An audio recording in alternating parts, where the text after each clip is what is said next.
Streaming live around the world, this is Paper Cuts with Brad and Jay. We'll just get this out of the way here. Thanks for joining us on Brad's show. Yeah, thanks for coming to my show. I did not say shenanigans. Okay. Are you drinking already? No, I've just got water. Always looking smooth, aren't you? Yeah, I do it. I try to clean it up for the show. Look, one of us has to. Come on. Joining us tonight, writer, editor, publisher, and 80s extraordinaire, Rebecca Rowland. We are live. Here we are, a random Friday. It's a show with the most inconsistent schedule ever. Back with another episode. Whose fault is that, Jay? Mine. Gee, What's up, everyone? Welcome to another episode of Paper Cuts. That's Brad over there. My name is Jay. And I should probably, before I point out, here in Columbus, tonight happens to be Red, White, and Boom. It's the annual huge fireworks display. You know, we never do it on the 4th. We have to be a little different. And this is like the best in the Midwest sort of thing. You can usually hear the booms from my house.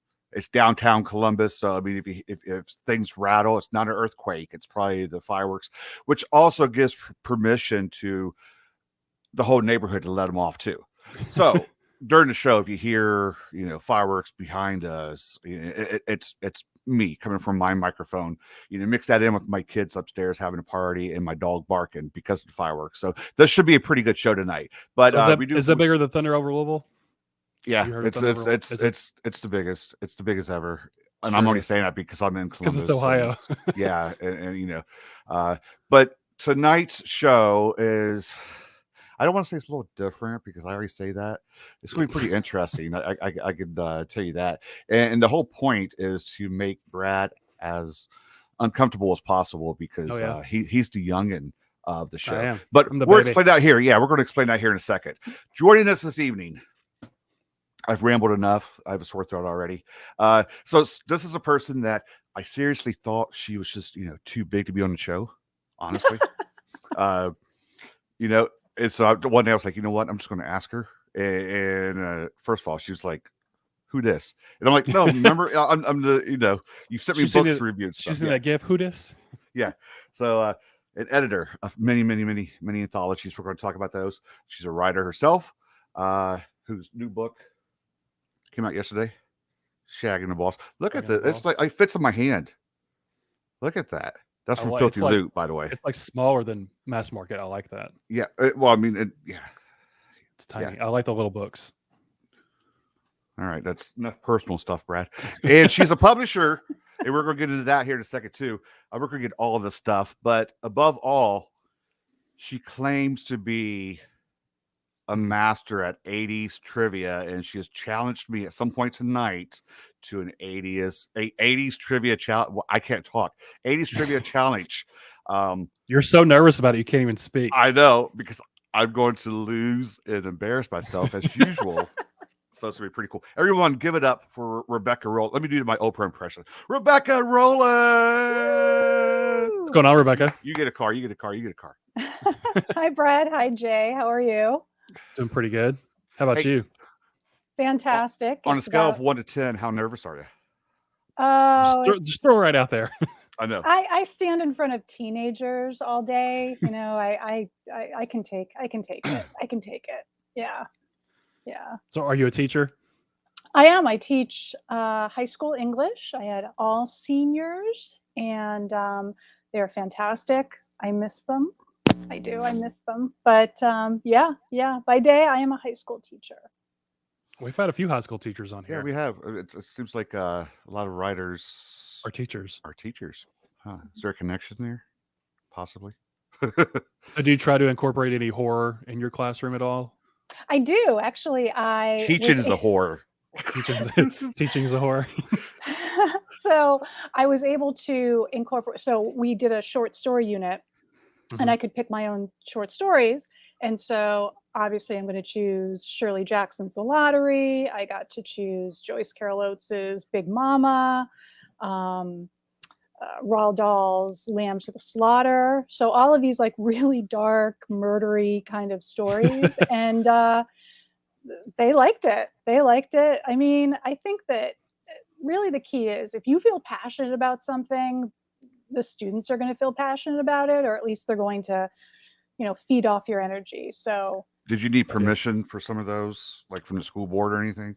no, I don't think so. Hopefully I didn't get you in Too trouble. late now. I mean, because we asked the same thing, I think, to Mitch Seaborn, right? Yeah, Mitch. Yeah, He had okay. to get permission. Because he's a to do stuff teacher in his class. too, and he had to get permission, or some of them got vetoed, I think. So, Yikes.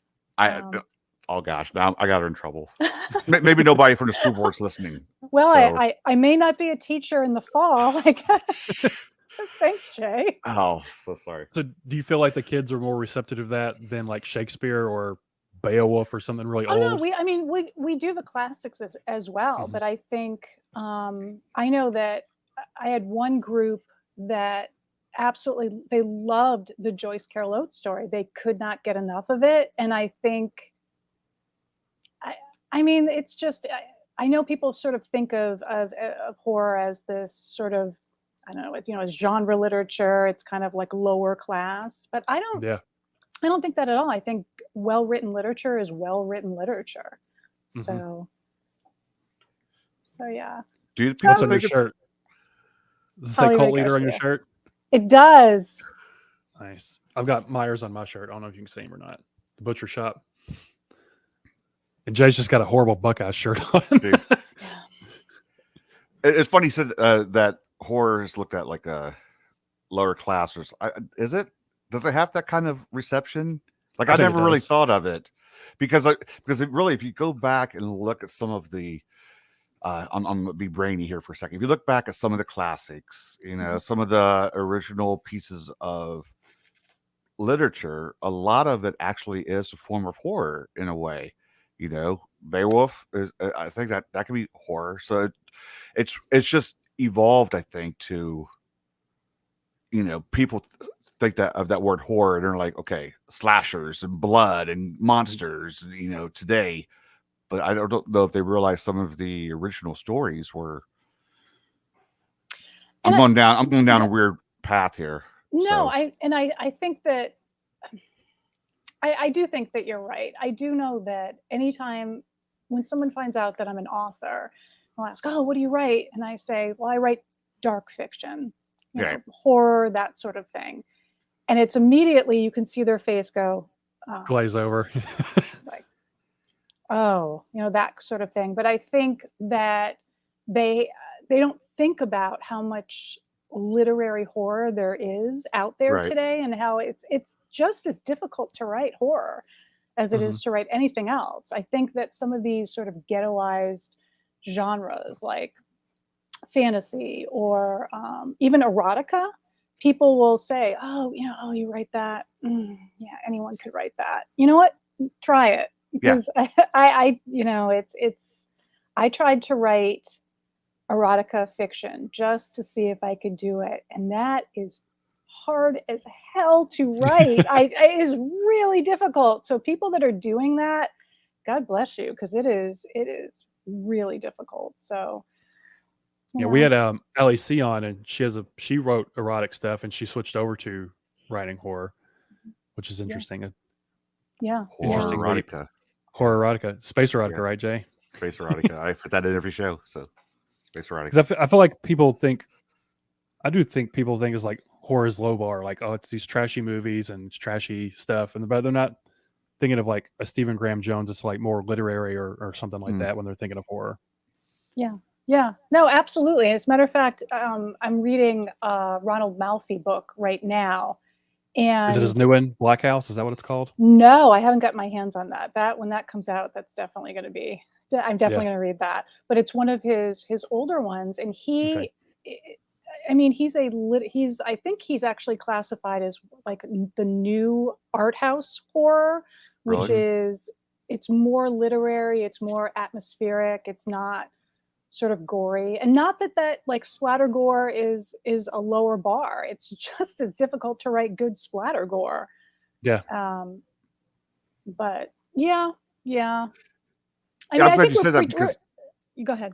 I was going to say, I'm glad you said that because I've read some splatter horror that's just bad, where they were trying to stretch it to make it good, but it was just over the top and meaningless. But then I've read splatter horror that's almost like a masterpiece at times. Oh my gosh. It's like just the formatting of the words and everything, the way they all fit together in the flow. So I mean, it is night and day, and it's more of an art that way. So yeah, it's not something that anybody could do it. If anybody could do it, then there'd be a lot more writers out there. Yeah. I just read Duncan Ralston's Womb. I don't know if you've read that. I've heard of it, but it's super extreme. I read it about 3 years ago. Though. Yeah, it's phenomenal. I could not put it down. It is. I mean, it is extreme. Any sort of bodily harm you could ever imagine, and then things you cannot even imagine happen in this book. It is so well written, and the plot, you cannot put the book down. It's. Yeah, I think that was a one sit read for me. I mean, it's short enough, but yeah, it was one of those that you're like, okay, I don't know if I want to go to the next chapter, but you had to because it was just so out there. So yeah. So, and I haven't read that one, but like you said, the plot and everything was good. If it was just extreme just for the sake of being extreme, it wouldn't have that same fight. You could just tell. You can always tell when someone's extreme for the sake of it, or when it adds to the plot or the story. Yeah, absolutely. I think I mentioned that one time in one of my reviews. Because I'm not a huge fan of extreme, because I've read extreme just for the sake of trying to one up yourself the next chapter and have nothing to do with the story. But if it's extreme, and it has something to do with the actual story and it moves along, then I could check it out. That's totally fine. So how do we go from teaching to extreme? Like, I feel like we've already hit like 18 topics in the first 12 minutes of this show. Wow. Yes. I feel like horror is hard to write though, because it's hard to scare people. Like, you can't just throw a monster on there and expect someone to be scared. Like, you have to build up the atmosphere and the tension and make people care about the characters and stuff. It's not just, something spooky happens and now it's a good scary book. Right. I agree. Absolutely. And science fiction as well. Any of these genre fictions, I mean, you have to bring your reader in and get them invested. Whether it's, you're creating these characters that you empathize with, or you're just creating this world that you can buy into. I mean, it's difficult. It's not, I don't want to say it's not like rocket science. We're not like splitting the atom here, but it's not. It's funny because I was just talking to a friend of mine, and the number of people who have said to me like, oh yeah, I'm a writer. I'm like, oh, that's great. What do you write? Well, I haven't written anything. It's in my head. I'm like, well, then you're not a writer. You're a thinker. You're a thinker, which is, it's to be able to sit down and write a full novel. Like, I look at like Stephen Graham Jones and Ronald Malfi and Joyce Carol Oates, these people that are just churning them out like year after year, these lengthy tomes that are beautiful and just so well written. And I'm in awe, because I can't even imagine sitting down and writing that. I like short pieces. Like, I just can't do that. You have to have I don't know, you really have to commit to it. So you mentioned that you tried writing erotica. Why are you sticking with horror? Was it more comfortable for you to stick with horror, or how did you fall into horror? Are there other regular literary pieces by you floating around that we don't know about? I mean, there are a few, but I mean, and people ask me that all the time. I mean, I had a relatively happy childhood. I have a lovely family. I just, I don't know. Growing up, my father taught me to read very early, way before I went to school. And he was a voracious reader. My grandfather was a voracious reader. And so my father was a huge Stephen King fan. And so we're talking the 1970s, the sort of early King. And as soon as I really was a big avid reader, I started reading Stephen King probably much earlier than I should have. but I guess that's my only explanation. That and I had aunts that would, tell me stories from Greek myths and Roman myths and all of these monster stories, and they would take me to movies, with monsters, and I guess I liked it at an early age. I think when you and I were younger, sorry, Brad, Before I was born. Stephen King was so widely available. I mean, you would go to a grocery store and his newest novels right there in the checkout aisle at Mhm. times, and it was just so widely available. So I think that's how a lot of people got their starts. Yeah, sure. It's there, so Sure. let's read it, check it out. Yeah. Yeah. And there's something about horror that you can be scared while reading the book, but you're still safe because you can put it away, and you don't have to really deal with all that. But you can fall into the story again and feel the danger and all that kind of stuff. It's sort of escapism, living dangerously through somebody else and those characters and stuff. Sure. So it's a Yeah. safe way to experience horror and stuff. Yeah, and I like to think of horror as a place where we can kind of process all of the anxieties of real life. Mhm. We look at horror had this huge renaissance during the pandemic, and Yeah. I think it's because the writers were kind of channeling their own fears into their writing, but also people just they needed to escape. They needed to take this pent up fear and put it someplace else and let it kind of breathe, somewhere else. And it's easy to do that by watching a horror film or reading a horror book or something along those lines. So I feel like the horror novella had became huge during the pandemic time. yeah, all the speculative, I think, the sci-fi novella, the fantasy novella, they're really big now. And I don't know if it's, I don't know. I don't know if it's just our society. We like shorter things. We want things instant. Yeah. We don't want to sort of We don't commit have to a a longer long piece. attention span anymore. So Yeah, 60-second TikTok videos and on to the next one, on to the next one. Yeah, like- that's, yeah, Give us patience, but give it to us now. Yeah. right. You get your new TV show and it's all the whole season's there. You binge the whole thing. There's no waiting next week or next month or whatever. So everything's now. So we don't have the tension. I think big long books like Stephen King, 600-700 page books, they're not as popular as they used to be back in 70s, 80s, and 90s and stuff like they used to be. Mhm. Yeah. No, I agree. And I love those, but I also love novellas. So I'm like, it depends on if the story's holding my interest. I'm down for it to be 800 pages, but I'm also 90 pages like Shagging the Boss. I read it in like a couple hours and it was quick, done. I was through it. It was a great little story, and I didn't have to sit there for a week and read the whole thing. Right. My attention span's crazy, so I can't do that. Hey, let's talk bands. I've been waiting for this for like several months. Bring it. Like, here, you know what? Here's a funny little story too. Before we get into bands, Rebecca, how long have we chatted? Like, how long have you been sending me? I went back and looked in my Instagram, and it's funny. They leave the messages in there. It was December 30th, 2020.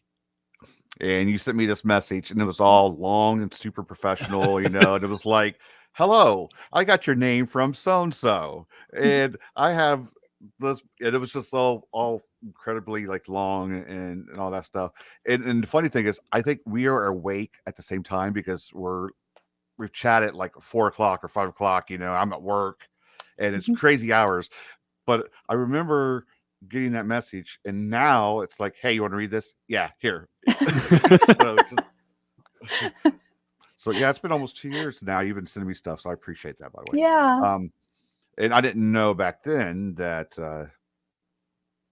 you were reliving your 80s right now with hair bands, and super excited about that. So should we do the first round? For those that are watching or in the chat, they're probably like, should I put the bracket on screen so they can see? Wait, you're going to be the tiebreaker, but they're probably thinking, what the hell are they talking about? 80s bands and so. Here, I'm gonna put it on screen so they can see. I should probably explain what I did with this bracket. And I don't know how we got on the subject, but we were chatting about 80s stuff one day. And I think you're the one that said, let's do a bracket, Rebecca. Yeah. So what I did, the reason these bands are picked, because I think we were throwing bands back and forth to each other. And we're talking about hair bands in particular. Yes. Yeah.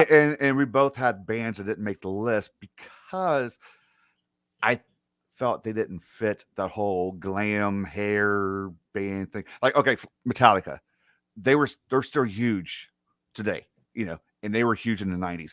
I was looking at bands that their heyday was just in the 80s, and they had the puffy hair. To Guns N' Roses didn't make it either, because now they're huge once again. Who's that? They're back no. together.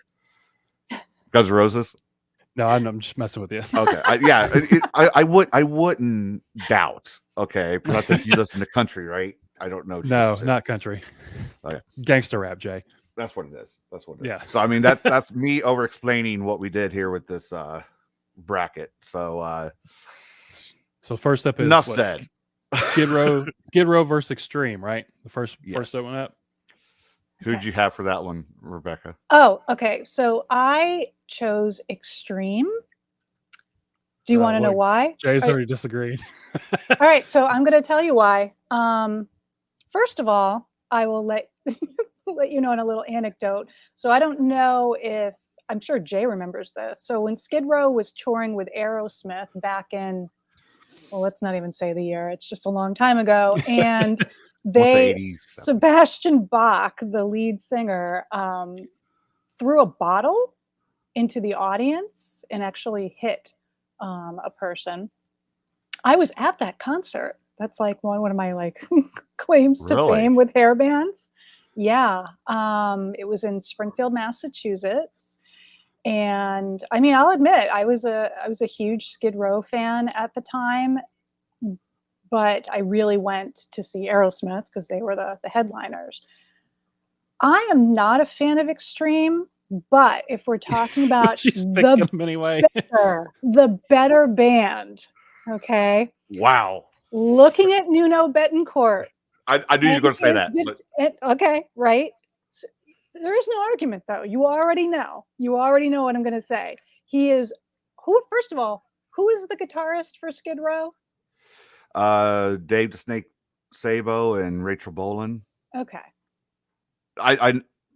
Let's just. I don't know. Can we compare? Yeah. Okay. I understand. I got you. I got. Okay. So Jay, I'm assuming you picked Skid Row instead, right? I picked Skid Row. First of all, Sebastian Bach, his voice is probably one of the best rock voices ever. Okay, we're gonna table that because we're gonna talk about that when we get to Queensryche. But okay, go ahead. Convince me in 10 more seconds, Jay, why Skid Row is better than Extreme. Well, Extreme, I just felt too ballady, too acoustic. That's not even a word. Acoustically sounding the same. And Skid Row came out when it came out with 18 in Life, and I Remember You and Youth Gone Wild. Youth Gone Wild became a somewhat of an anthem for kids of the late 80s. I remember I didn't get to see the show, but they opened for Guns N' Roses at a show down the road from me here at a racetrack, by the way.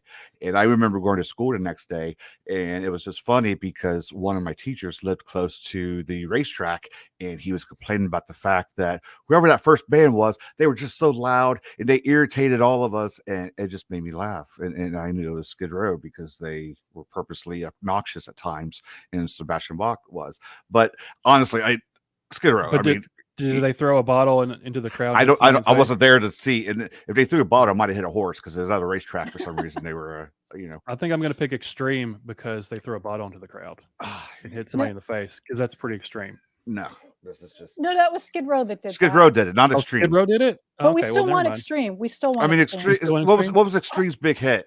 Wholehearted, right? More Than Words. More Than Words. Okay, was it? They're also out of Boston, and as someone that is from Massachusetts, I have to represent. But here's the thing: the singer became the third singer for Van Halen, and people like to forget that, right? Because it's too traumatic. Well, because that Van Halen 3 album, people were like, oh, why'd you guys pick him? Yeah. No, okay. So Skid Row through the bottle. Skid Row. Skid Row did. through the bottle. Well, then they're going to win because that's cool. Oh, yikes. Yikes. Oh, You can do one more, and then we'll move on to talk Okay. about books again. Do the next one. So you're lost already, aren't you, Brad? Oh yeah, I have no idea. This could be a show by itself. Okay, So Twisted Sister or Europe? go ahead, Rebecca. No. You go first. Go ahead. Tell me. I went with Twisted Sister. I did as well. Okay, we're There we good. go. I did as well. Even It's a though good I, one. I can see that Doug Ford is voting for Europe, I really do not care for their music. No, I don't. Fabulous hair. Let's do two more because that's like the top bracket. So let's Okay. do So two more. Mr. Brad. Big versus Night Ranger. I have a special place in my heart for Night Ranger. Jack Blades. I had the biggest crush on him. And I had all of their albums. I even have some of their 45s. That's how old I am. And I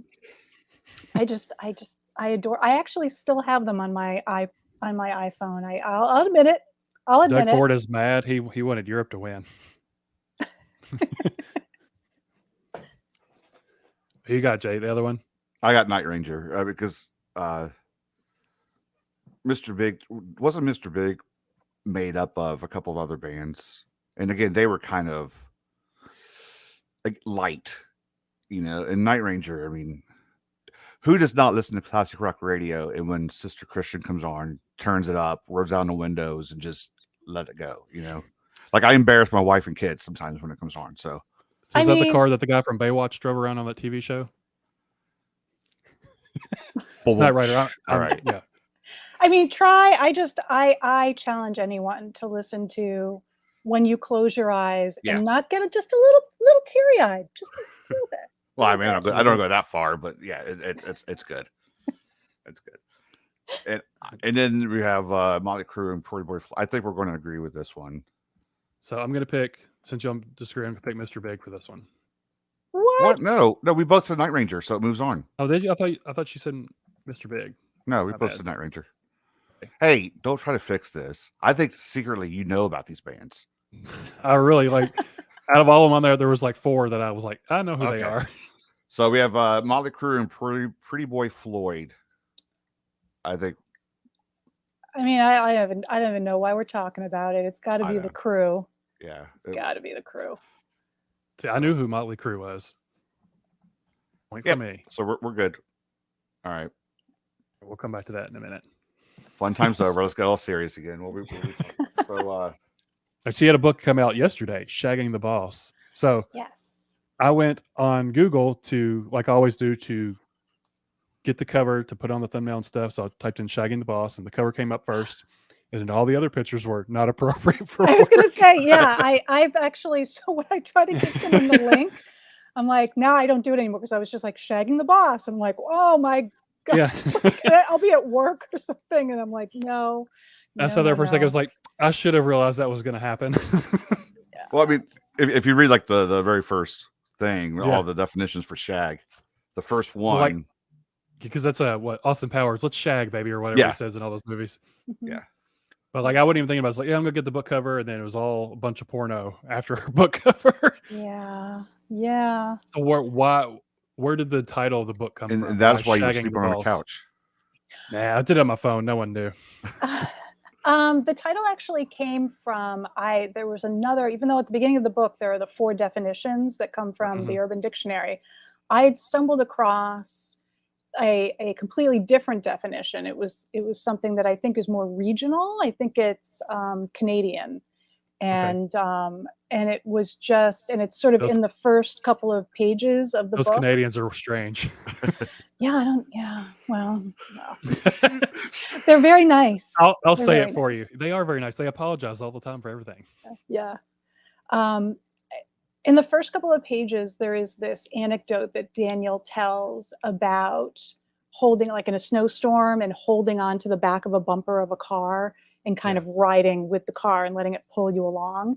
And he said that his cousin from Canada called it shagging. And I thought that was just such a neat concept. And for me, the book is about that metaphor. It's not I know people are interpreting the book all different ways, but for me, that's what the book's really about. And Mhm. so, yeah, and I have to tell you that, so it first appeared in serial form in Midnight Tales, and I have to thank Eric Wright for that, for taking a chance on it and kind of publishing it in pieces. And I'd said to him, I'm like, if you're not thrilled with the title, I'll change it. And he's like, no, it's fine. And then when I submitted it to Filthy Loot to be published as a single unit, I said to Ira Rad, the same thing. I'm like, I'm not married to the title. If you really want it to be something else, I know this is going to be, it's going to be weird. People are going to see it and they're going to think that it's erotica. They're going to think it's porn. They're going to think it's something else. And I think this really says a lot about Filthy Loot. Filthy Loot is the home for misfit and transgressive fiction. Like, their stuff is so super cool. It's all stuff that doesn't really fit. They're all like square pegs fitting, like, that don't fit into the round hole of traditional dark fiction. Irette just said, like, no, you know what? I think it's ironic. I think it's like, that part about it is really cool. It's definitely attention grabbing, like Shagging the Boss. What's that about? I think the title fits the rest of the Filthy Loot titles. I think it fits perfectly with everything else they do. So yeah, their stuff is super cool. I actually brought like we're actually at a physical location. I brought with me. Let me show you what's in my bag. I wanted to show you. Yeah, so it's tiny, right? So it's smaller.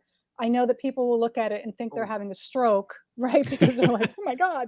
But most of their stuff is actually like that. And so what's really neat, so this is John Steffens' The God in the Hills, which is, if you are a splatter, gore fan, take a look at this one. But you can see this one's smaller, Teenage Grave, right? Which Sam Richard is in. I know Sam Richard was on your last show.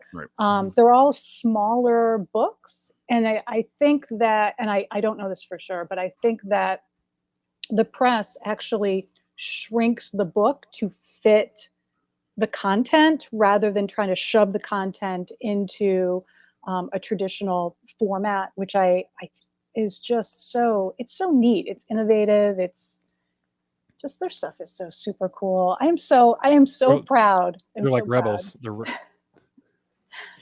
Yes, I enjoyed Shagging the Boss. Jay, have you put that on your fridge or something so everybody else can see it? Well, I had to. My wife saw it, and I had to explain to her what it was. So what is the cover? Is that the blue shag carpet in the house? It is. It's the blue shag cover.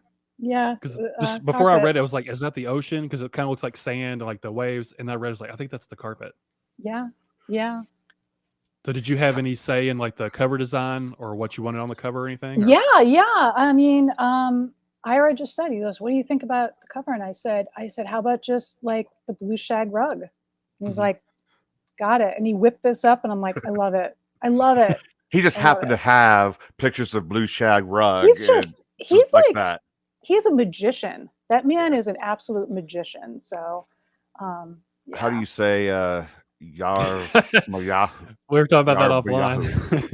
Even I have difficulty saying. Yeah, I think I said it 3 different ways on my review, so I was just trying to hit each one. Yaramayahu. I think that's how I said it, right? But then I think I heard it with an emphasis on a different part. Yarama.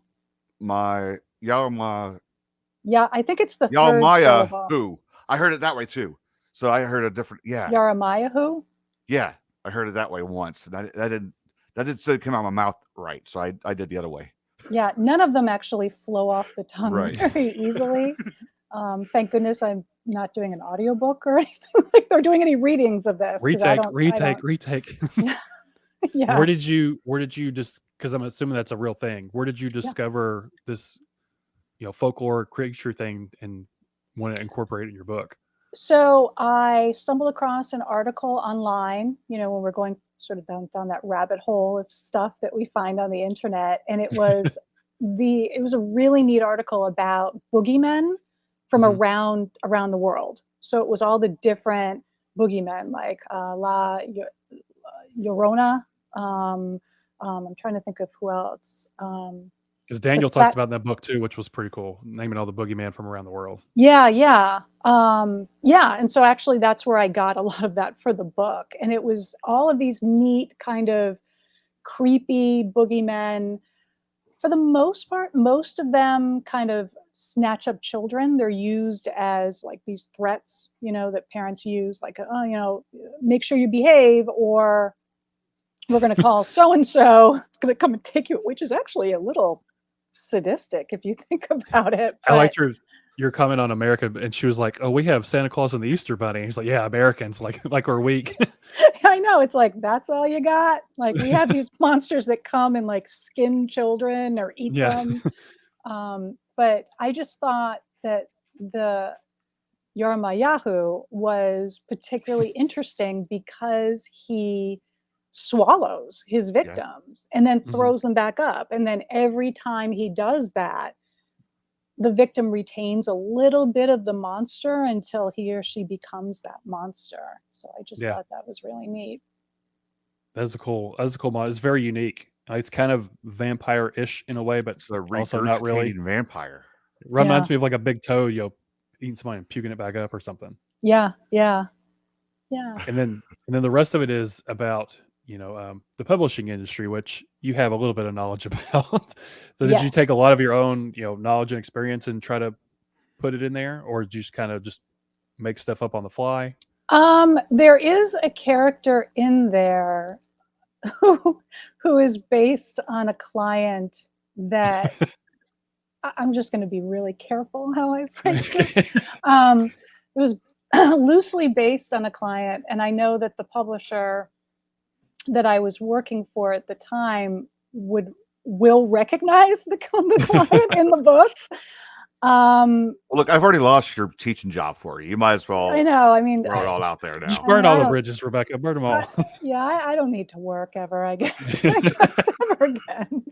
But otherwise, everything else it's completely fictionalized. Like I have to say that I've been really fortunate. I would say about 95% of the interactions I've had with publishers and presses, whether it was working for them or having pieces published by them, have been fantastic. I really have only had one or two that have been, and they haven't been terrible experiences. And I don't know if I've just been lucky or what have you, but so I don't want people to think that this is an allegory of like a former employer and sort of kind of look at my look at my LinkedIn and be like, this is what she's talking about. But no. But I like that with the title and then sort of how the book starts out. I don't want to spoil anything, but it subverts your expectations. Like you think it's going to go one way and then it turns into something completely different. Right. Yeah, I'm glad to hear that. Yeah. So that's Filthy Loot. It's available starting yesterday. Yes. Mm-hmm. Cool. Yeah. And you said it came out originally serialized. So how long ago did you write it? I wrote it over the pandemic. Okay, so not that long ago. Yeah. Probably the beginning of, I would say, not this past fall, but the fall previous to that. Yeah. Mm-hmm. Yeah. It was it serialized. Like, what was the idea behind that? Did you just want it in smaller pieces to come out, or were you like writing it along the way and it was coming out as you were writing it, or? No, it was complete. When I submitted it to Midnight Tales, it was a complete piece, but it was just too long. So Midnight Tales publishes kind of weird horror stories, and it was just, I mean, it's too long. It's kind of, again, it's this weird kind of misfit. It's a novelette rather than a full novella. So a lot of publishing companies probably wouldn't publish it by itself, even if it were, sort of not this sort of weird peg. But Midnight Tales just said, he was like, yeah, no, I'm just going to break it up. And I was like, that's great. That sounds good to me. Yeah. When you have something like that, that's like in between, like it's too long for a short story and it's too short for a novella. Like, do you ever, and maybe like, since you edit a lot of anthologies and stuff, do you ever have any advice, like, cut a bunch of stuff to make it smaller for a short story, or bulk it up some so it does fit the novella word count, or just kind of leave it where it is and hopefully it'll land somewhere? I go with the latter, and Mhm. I have friends that will say like, oh, this is like, it's at like 14,000 words, which is kind of like the Death Valley, I think, of where It's just in writing the can middle of be. whichever Yeah, one. it's just it's too short to be a novella. It's too long to be published in an anthology usually. My feeling is, if you know when it's done, you Right. Mhm. know. And I've even said to writers who submit pieces to an anthology that I'm editing, I usually ask for like 3 to 5,000 words. And there have been writers who have written to me and have said, like, you know what, it's at 6,000, but I've tried to cut it. I've tried to cut it. I can't. I really want to keep it at 6,000. And I'll say to them, if it warrants that amount of words, then it does. And then we maybe make an exception, because sometimes it needs that extra, 1,000 words or 2,000 words. And sometimes it's extraneous. Mhm. I mean, we do need to learn to kind of edit ourselves down a little bit. Not everything Yeah. we write is brilliant. Maybe another set of eyes could help cut some words off of it. Right, So right. But for the most part, those writers who have asked, like, oh, can I go over? It's a fantastic story. I mean, Rob Smales is in the Generation X anthology, and his is the longest story by far. It's the one about Kurt Russell. yeah, Um, it's fantastic. It doesn't drag at all. There's no place where you're like, oh, he needs to just cut this out. It is quick. It is funny. Um, I wouldn't have wanted it cut well, since you down. brought that up, we could talk about that next. But I was just going to mention that with shagging that linked, I've read short story collections from writers that they would throw something around that link at the end, and it'd be Mhm. like a bonus novella, even though it's not 100 pages, 75 pages or whatever. They're just called a bonus novella. So all the other short stories are like 10 or 12, 15 pages, and you have this special. So I mean, that's one way too. People can want that link to get it out for people to check out Yeah, in sure. their Yeah. own little short story collection. So, but since you mentioned it, we have Generation Next, Yeah. and Brad, you're too young to read this, just so you know. Yeah. It'll all go over my head. Yeah. How many anthologies have you edited? Because I feel like every time I turn on Jay's channel, he's like, "This new anthology Rebecca Rowland did. This new I, anthology Rebecca Rowland did." I'm on my seventh now. Yeah. So I'm assuming you enjoy that process, or you wouldn't keep doing it. I do. And Generation X, I love that project. I love those writers that are in that book. I mean, it was just so much fun. I loved every one of those stories. I just loved being a part of How it. did you get the writers? Did you put a call out, or did you just start inviting Yep. people you knew? Or No, okay. well, I did invite, so 3 of them I did reach out to specifically. Rob Mhm. Smales was one of them. And but otherwise it was an open call. Okay. And we asked, please really be born between 1965 and 1980. Um, and then it just had to feature some element of Right. Generation X in there. And we got some really great submissions. I mean, we had to turn away some pieces Yeah, I that, was going to ask, did you have a lot of extra ones you had to just cut, or yeah. In fact, there was one. In fact, I was just thinking of it today for some reason.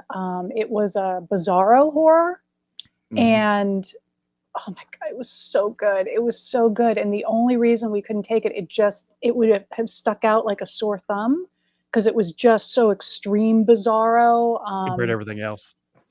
Yeah, yeah. So, but I mean, phenomenal stories, really phenomenal stories.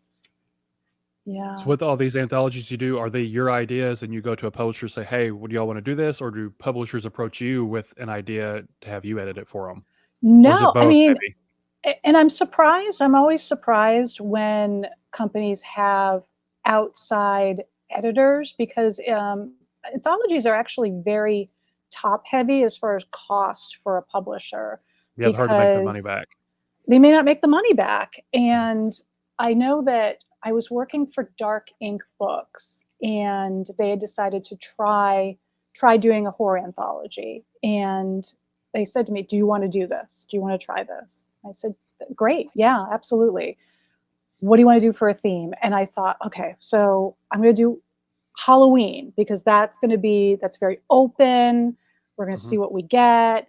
We'll see, kind of feel our way through this and see how it worked out. And it worked out really well. And after that, I became the anthology editor, and they were very, very, very kind to me, and pretty much said, do you have an idea for an anthology? Pitch it to me, and we'll see if we can fit it into our schedule. And so they gave me a lot of leeway to be able to kind of do what I wanted to do for anthology themes. So yeah. So are all the anthologies you've done with Dark Ink, or a few other ones? So the one that just came out in May, Dancing in the Shadows, was actually co-edited with Elaine Pascal.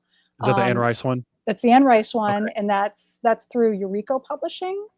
And the one that I'm doing now is going to be coming out with Maynard Press. Oh, whose press is that? Wait, I wonder. say the name again, because that's another one we have to talk about. Maynard, Okay. right? Maynard. Yeah. Yeah. I play Dungeons and Dragons. That Jay, you would know about that. I keep Menad is what I keep coming up with. Menad. And You're wrong. And the thing is, like, if you were to put say you open up dictionary.com or any of these sites with the definition, and they have the little speaker for the pronunciation, all of them say Menad, and I'm like, a few have said Maynard, a few say Maynard. I find that the Maynard to be, it's not pleasant to my ears, so I use the Maynard. I know that it can be pronounced a number of different ways. Yeah. My last name can be pronounced a bunch of different ways. People will say, like, "Oh, Rebecca Rowland." I was going to say Rowland. Yeah. Stop it. But it's not wrong. It's not wrong. So, but yeah, Maynard Press. We could just say Rebecca's Press. That's what it. Because I'm going to end up saying it wrong at some point. But so was the Anne Rice? Totally jumped into that part, Brad. I had several other books to talk about, and you jumped right into the press. She said it first, not me. But Anne Rice, were you a fan of her? Because it's like a tribute anthology, right? It is. And it was, Elaine actually approached me to co-curate it with her. It was right after Anne Rice passed away.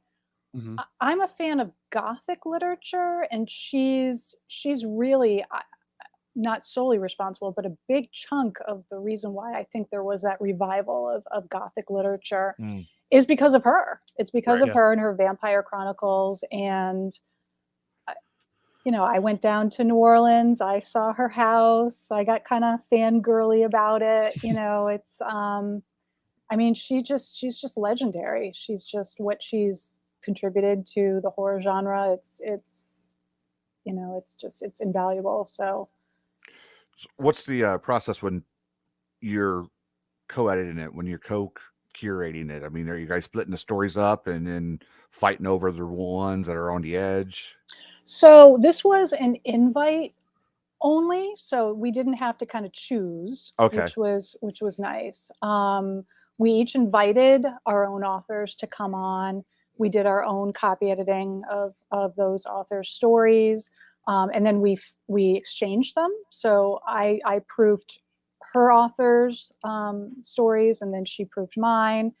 And then we kind of we sat down and we talked about what order we would like things in, and came to compromised on where things would go, and so I thought, I think it turned out absolutely phenomenal. Like I look at it and I read through some of these stories, and some of them are so beautiful. So what were the guidelines for the stories? What did you want them to be, a direct connection, or no? We said we did not want fan fiction. Please do not incorporate any of her characters, her storylines. We wanted it to be new Gothic. Okay. So Mhm. basically, it was just taking any of these Gothic characteristics and then just reimagining it. And it could not have worked out better because we saw this complete range. I mean, it was every monster you can think of is in this anthology. We have like mummies, we have vampires, we have witches, we have haunted houses, we have scrying mirrors, we have, it's just, we were so lucky. We were so lucky because we could have gotten 19 stories with vampires in them, Yeah. and we didn't. Yes. We Once you say didn't. Anne Rice, the first thing you think of is vampires. But Right. yes. Right. We got it really just ran the gamut. And so that's what I think makes this anthology so good, because it Right. really is this almost like just a sampling platter of what New Gothic looks like today. So you wanted some stories that sort of encapsulated her vibe, but like you said, not taking Lestat from those books and making a story about Lestat or whatever. Exactly. And some stories are more very traditional Gothic, like Lamont Turner has a piece about a haunted photograph that's it has very much like a traditional Gothic feel to it.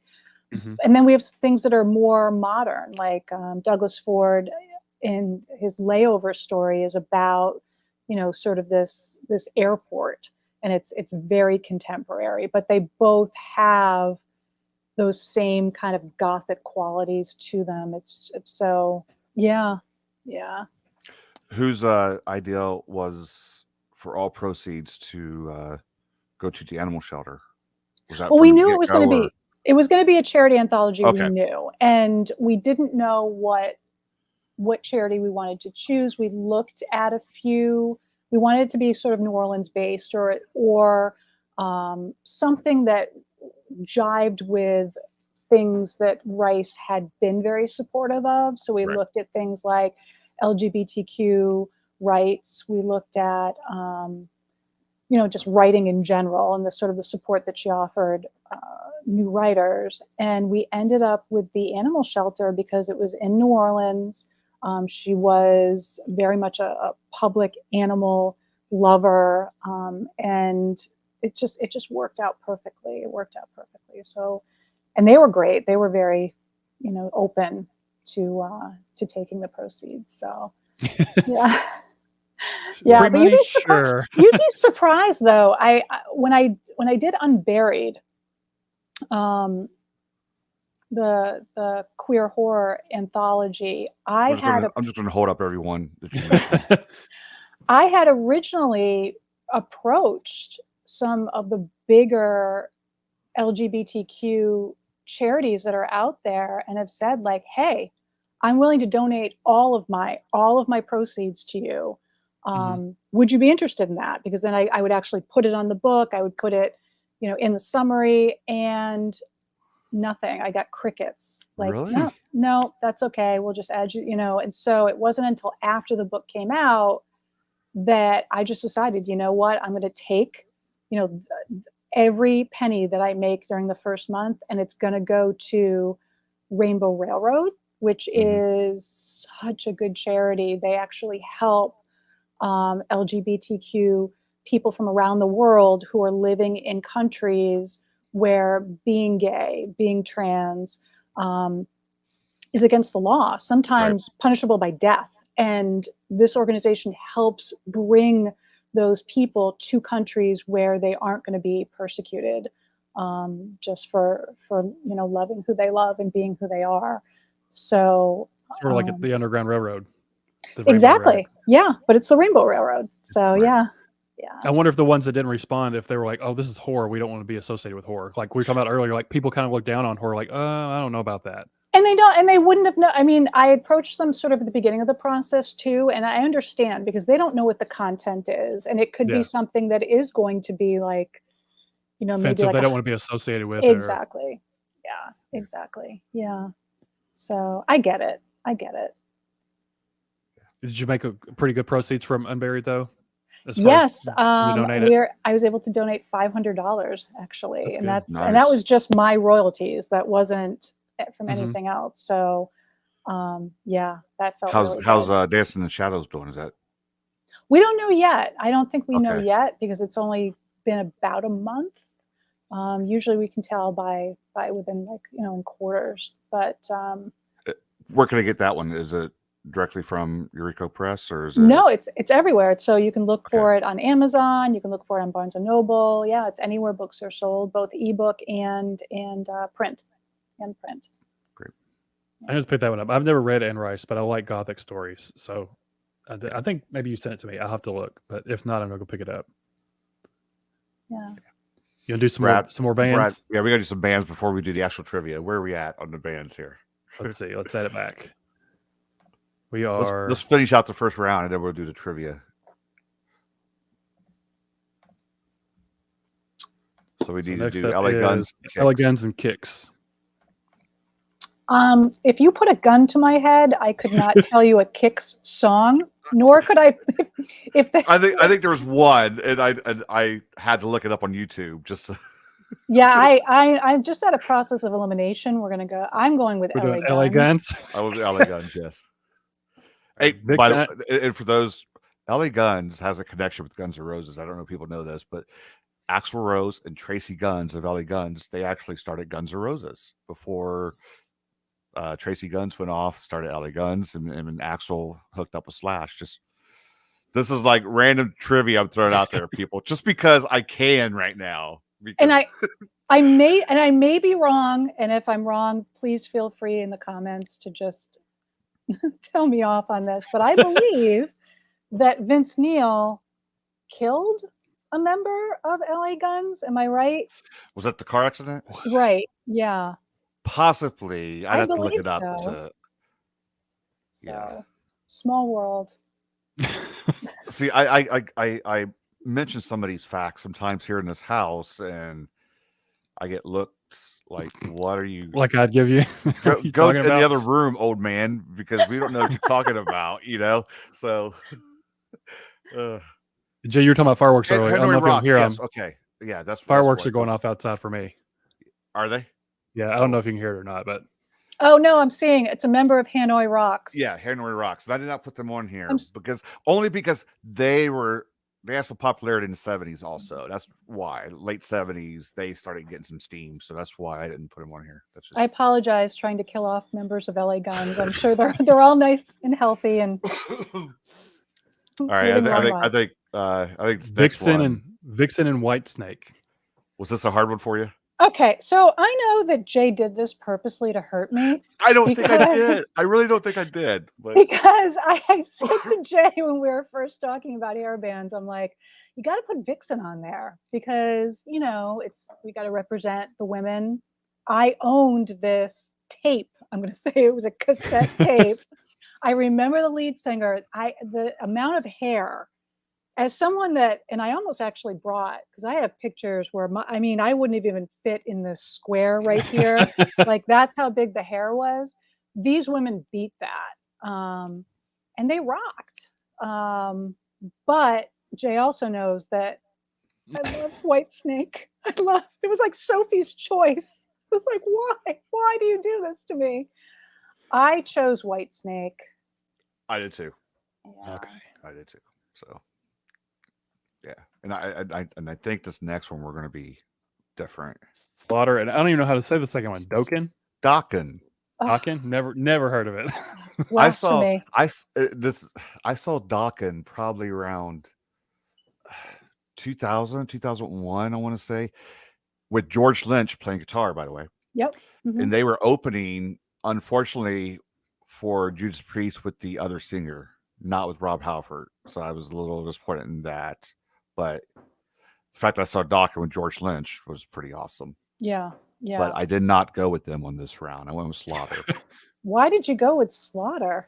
So when I was looking, and wait till the next round too. But I was looking at this at the same. Not only was I doing, the ones that were impactful in the 80s, but I was looking at me growing up, what hit me the most and what I listened to the most.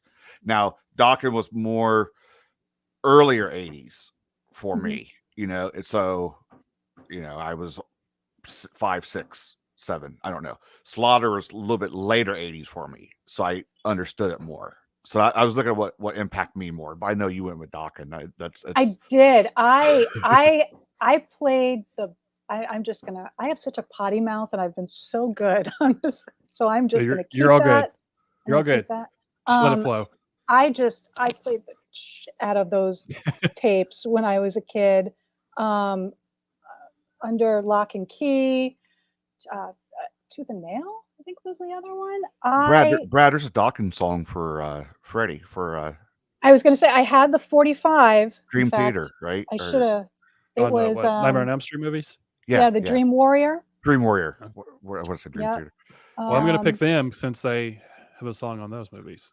I mean, that's come fine. on. Go ahead, move them along. That's okay. I messed your bracket up bad. Jeff Slaughter going way like Elite 8. Yeah, well, we get to that later. All right, Winger versus Fly high to the. Sorry, just Mark Slaughter's Copyright. I know, really. We just got a strike, didn't we? Yeah. Get our show taken down. Winger and Warrant. By the way, Winger is that little concert I'm going to here in a couple of weeks. It's a Thursday, Friday, and Saturday night fair or whatever. And that Thursday night, Winger is the headliner. And I was never a Winger fan. I think my brother was a Winger fan. I used to make fun of him. The older I get, the creepier.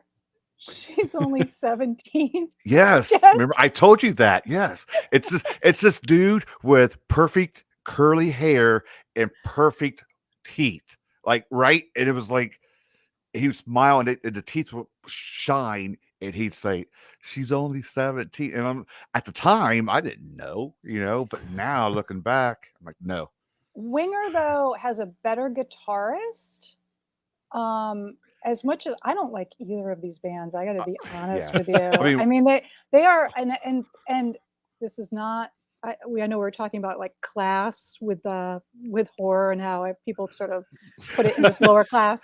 I'm going to say that Warrant and Winger are both like strip club kind of bands. Like, well, I mean, if Cherry you're going to Pie get in the poll, you want a Winger song, you want a Warrant song. Yeah. But I'm thinking about what Kip Winger looked like now. He kind of looked like he, I don't know what he looks like now. It is a little bit. It's creepy. It's a creepy song. I went with Winger just because of their guitarist, but okay. I won't fight you if you. Well, see, and I know rockers of the 80s, they kind of made fun of Winger. If you remember Beavis and Butthead, okay, I'm going to bring up Beavis and Butthead. The other kid that they used to make fun of, I forget his name now, but he always had a Winger shirt on, and they made fun of him. What was his name? That's what bugged me. Didn't they just come out with a new Beavis and Butthead movie too? Like recently? Yeah, I'm going to watch this weekend, just so you know. But still, there's a kid, another kid that they would used to make fun of. Beavis and Butthead made fun of, and he always had a Winger shirt on. So it was just like Winger was associated with like fake rock, kind of. So we're getting too deep into this. And Warrant isn't. I just right? They are. Well, clarify that. But who didn't blast Cherry Pie? Right? And like I know as bad as it was.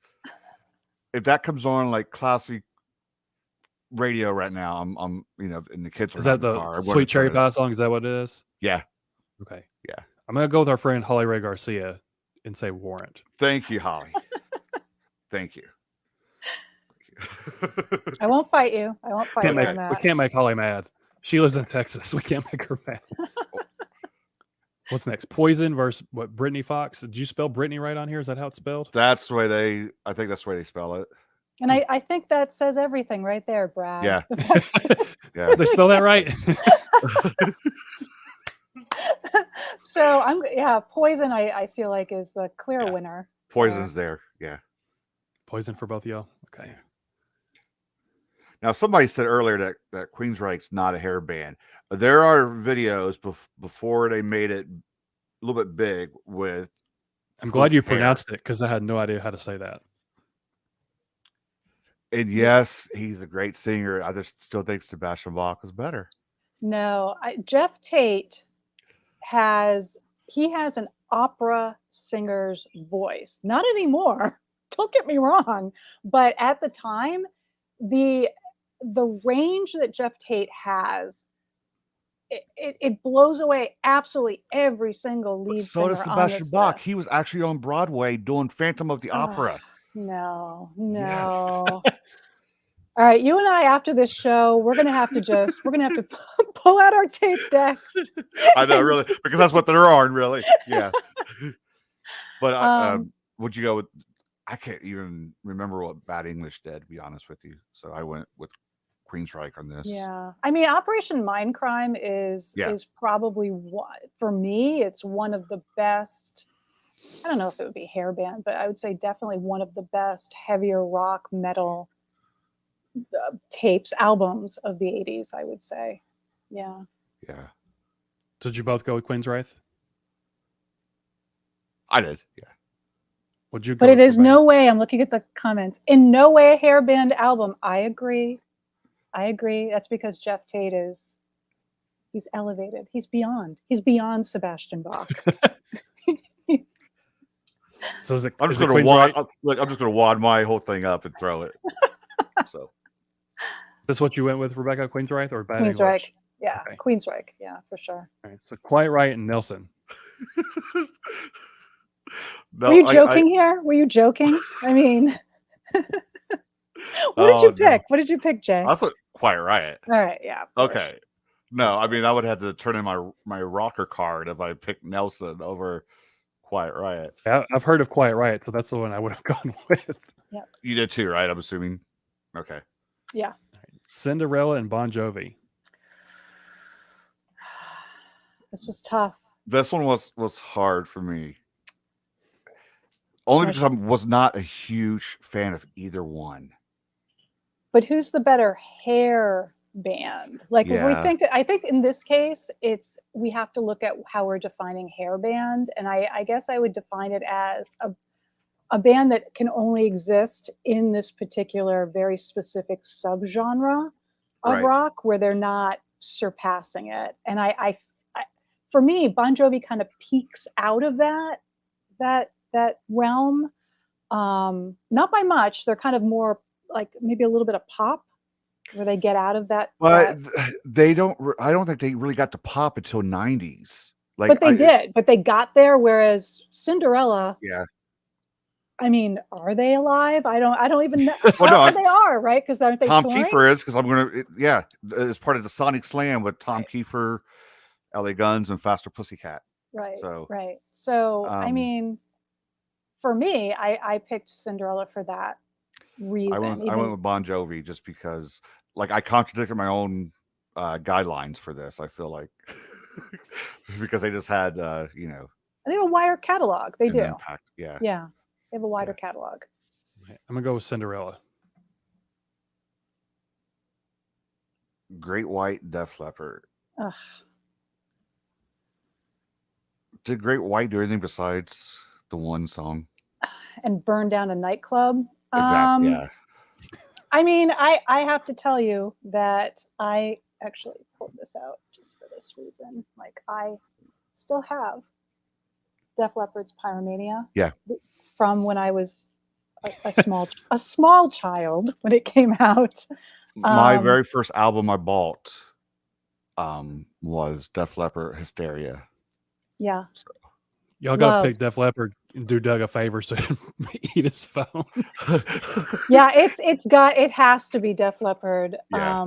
I mean, Bring It On the Heartache.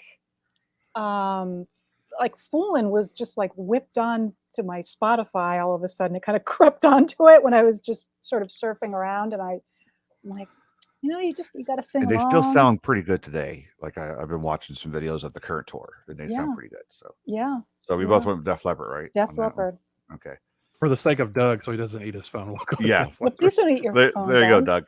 There you go, Doug. That just reminds me of Shagging the Boss, eating people, eating phones. Right. Got to bring it back.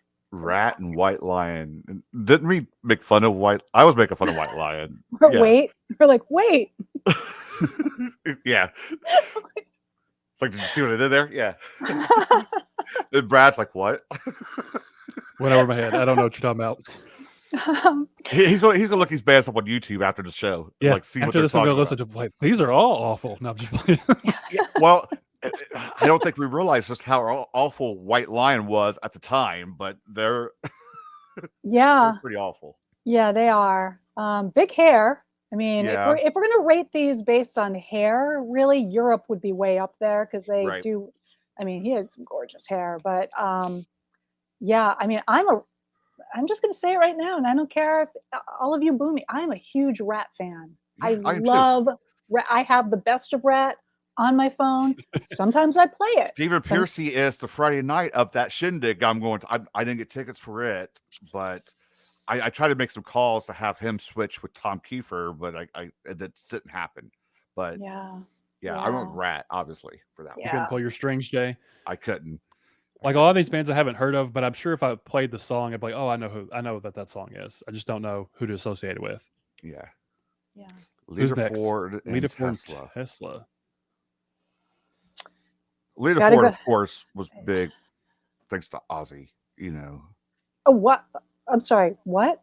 Yeah. Was that? Are What you else? telling me What else? What else did she do? that she was in the Runaways with Right, Joan Jett? but that's the whole band though. I'm talking about solo. Aside from going to a party last Saturday night, you know. I was going to say Kiss Me Deadly came out way before Close My Eyes Forever. Right, but I feel like she's the one that resurrected Ozzy. You know, she was like, "Come on up, you can actually like come and I'll put you on my album, and we'll try to resurrect your career." I got to go with Lita. She's a kick-ass gal, and she had some great hair. And after the hair band kind of wave was gone, so was she. It was actually a toss-up for me on this. So I just went with Tesla because it was just wanted a toss-up, you know. Yeah. So you got to pick Brad. I'm gonna do Lita Ford since you just tossed up Tesla like you didn't really have any. You weren't super pumped about that one. I really wasn't, but. All right, so Faster Pussycat and Firehouse, last one of the first round. This one should not. I mean, this. Jay and I are like of one mind on this. And Faster Pussycat's one of the most underrated '80s bands. I mean, they're. That's what I got excited for about this show coming up that I'm going to. They were the epitome of sleaze, and I remember, and this is funny when the album. Wake Me When It's Over. I forget how old I am. I just looked to see what year it came out. But my dad never had heard of them. He'd only heard House of Pain. Mm-hmm. And we listened to a lot of the same music. You know, he's the one that got me into rock.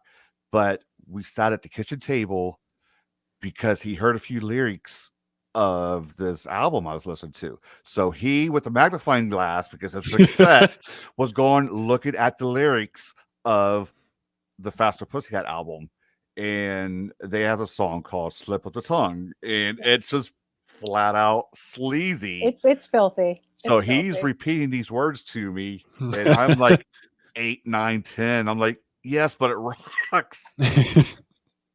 Did you know what it meant, or did you just think it sounded good? It just sounded good. I didn't know what half the stuff meant. You know, there's a song called Poison Ivy that has a whole different meaning today, but and in their first album, Bathroom Wall and Cat House and Don't You Change That Song. It's my never mind. Yeah. Yep. Classic. And here's the thing, like, so we're going to this show. And I know I've said it 100,000 times. Faster Pussycat, LA Guns, and Tom Kiefer. And I got my wife to go with me. She's going to go with me. My dad's going with me. He knows about this. But I had to warn my wife ahead of time, hey, Faster Pussycat's just flat out Hollywood sleazy 80s rock. just so you know. So there's gonna be some language there, you know. So she's not a big fan of 80s stuff, but she's gonna be surprised. I bet they'll put on a good show though. Oh, they do. You know? Like I've been checking out YouTube, checking out their stuff. So we are all over the place. Have we talked about books any this episode? Just a little bit, just a smidge. With all of your anthologies, do you have a favorite? Like picking your favorite kid, do you have a favorite one you've done so far? No. I mean, I like all of them. I'm sure it's hard to pick.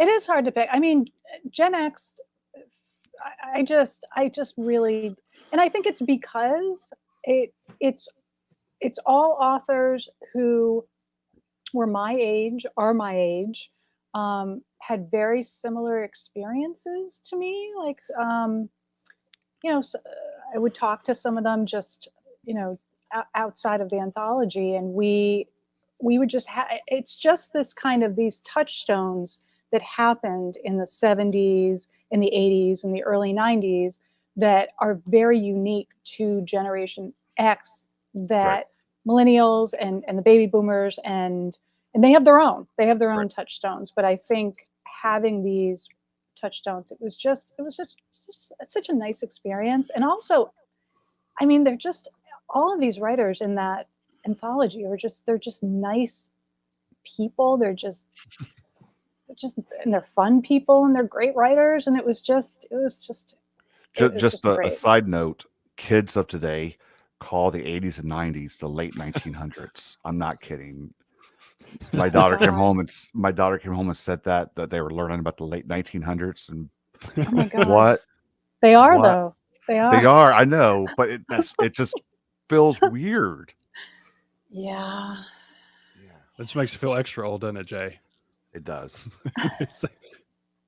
You want to play some 80s trivia? See who's going to win this Smackball game? All right. Might as well. I mean, we spent most of it talking about bands to see what we can do about this. Let's see. Where's this whole video at? Jay loves these little intros. Yeah, dude. 80s trivia. They're so bad, they're good. That seemed very 80s, actually. Yeah, the synth in there, it's kind of Tron. And this is a worldwide show, by the way. Other countries see this. And that's what we should. That's what we give them. That's what we get. That's high quality production value right there. Let me tell you. Okay, are we going back and forth, or can we still, or we'll give Rebecca the option to answer first? Well, okay. Yeah. Okay. All right. Her answer first. If she doesn't get it, we'll go to you. Okay. All right, so let's see. So this is music trivia. So go along with the music we've been doing. Okay. After the death of lead singer Bon Scott, what album did AC/DC release first? Oh shit. I also worked in classic rock radio for like 12 years.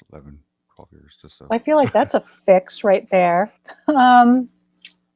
Yeah, I'm blanking. If you want to use a lifeline, I'll give you a hint. No, that's not even going to do it. I got to be honest with you. I feel, and I grew up. It may actually be their biggest album. Not Dirty Deeds. No, people put it in the chat. Put your chat up. Avoid the chat. No. Yeah, I'm not seeing. The chat's not actually coming up for me. So okay, I didn't click on it. So it was their 7th studio album. If that makes any difference to you at all. Yeah, that's not going to help. I got to take a pass on it. Jay, do you know what it is? Say it, you're gonna be like, damn it. Did the chat help you out with that one, Jay, or do you know? I knew. Back in Black. Oh. See? Oh, okay. All right. Okay. All right. Yeah. All right. That was just a warm up. I'm ready. Yeah. Now. I'm ready now. Shake it off. Okay, let's do this. All right. Let's see. What 1983 Tom Cruise film featured "Old Time Rock and Roll" by Bob Seger? Come on, Risky Business. Risky Business. What song by the Bangles was the Hot 100 #1 song in 1986? That's the year I was born. Oh my. I think Jay knows. That would be 1986. If it's the Bangles, might be "Walk Like an Egyptian." Yep. Is it "Walk Like an Egyptian"? Walk Like an Egyptian. Now let's see. Which band released songs like "You Sure Fooled Me" and "What Do You Do to Me" and "Crazy"?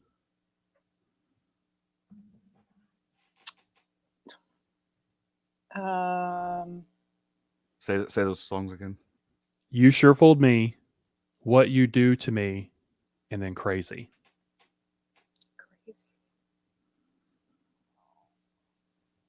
It actually has the word "band" in the name of their band. Got any guesses, Jay?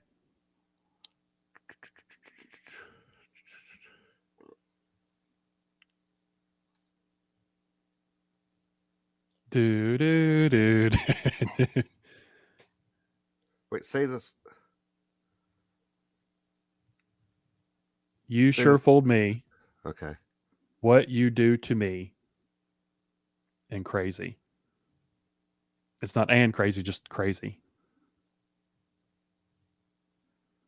I give up. Was it? The John Hall Band. No, okay. We're over doing 80s hair bands, and you're Hey, gonna. it was on here. Okay. Barbra Streisand's "Woman in Love" was a top-selling song in 1980, but who wrote it? Oh,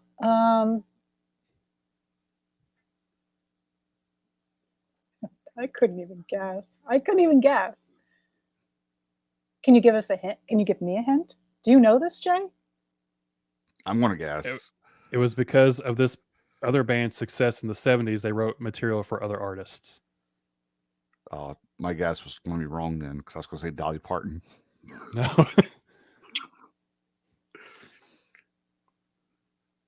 Apparently, Streisand asked this band to write an entire album for her. Okay, which just tell us, eventually because this is failing now. Just Barry and Rob Gibb. Is that the Bee Gees? Bee Gees. Okay, We'll do one more music one. Queen's first song in 1980 was also her number one first. What? Queen's first song in 1980 was also her first number one hit in the United States. Which song was it? Was also their first hit. Queen's first song in 1980 was also her first number one hit in the United States. Oh, so we're looking for a artist. so somebody covered the Queen. You're saying? Yeah, Queen's first song in 1980 was also her first number one hit in the United States. Well, what was the song? Which song is it? That's the question.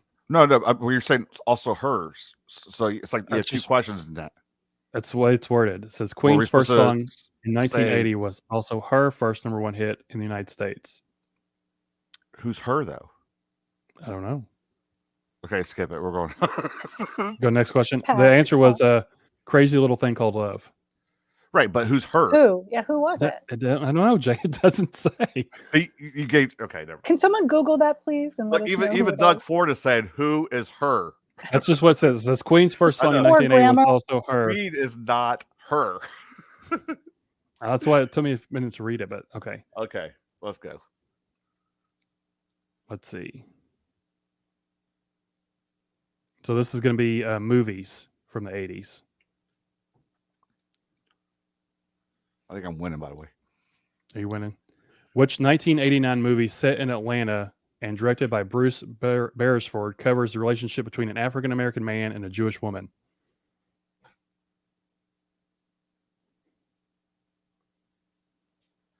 I think I know it.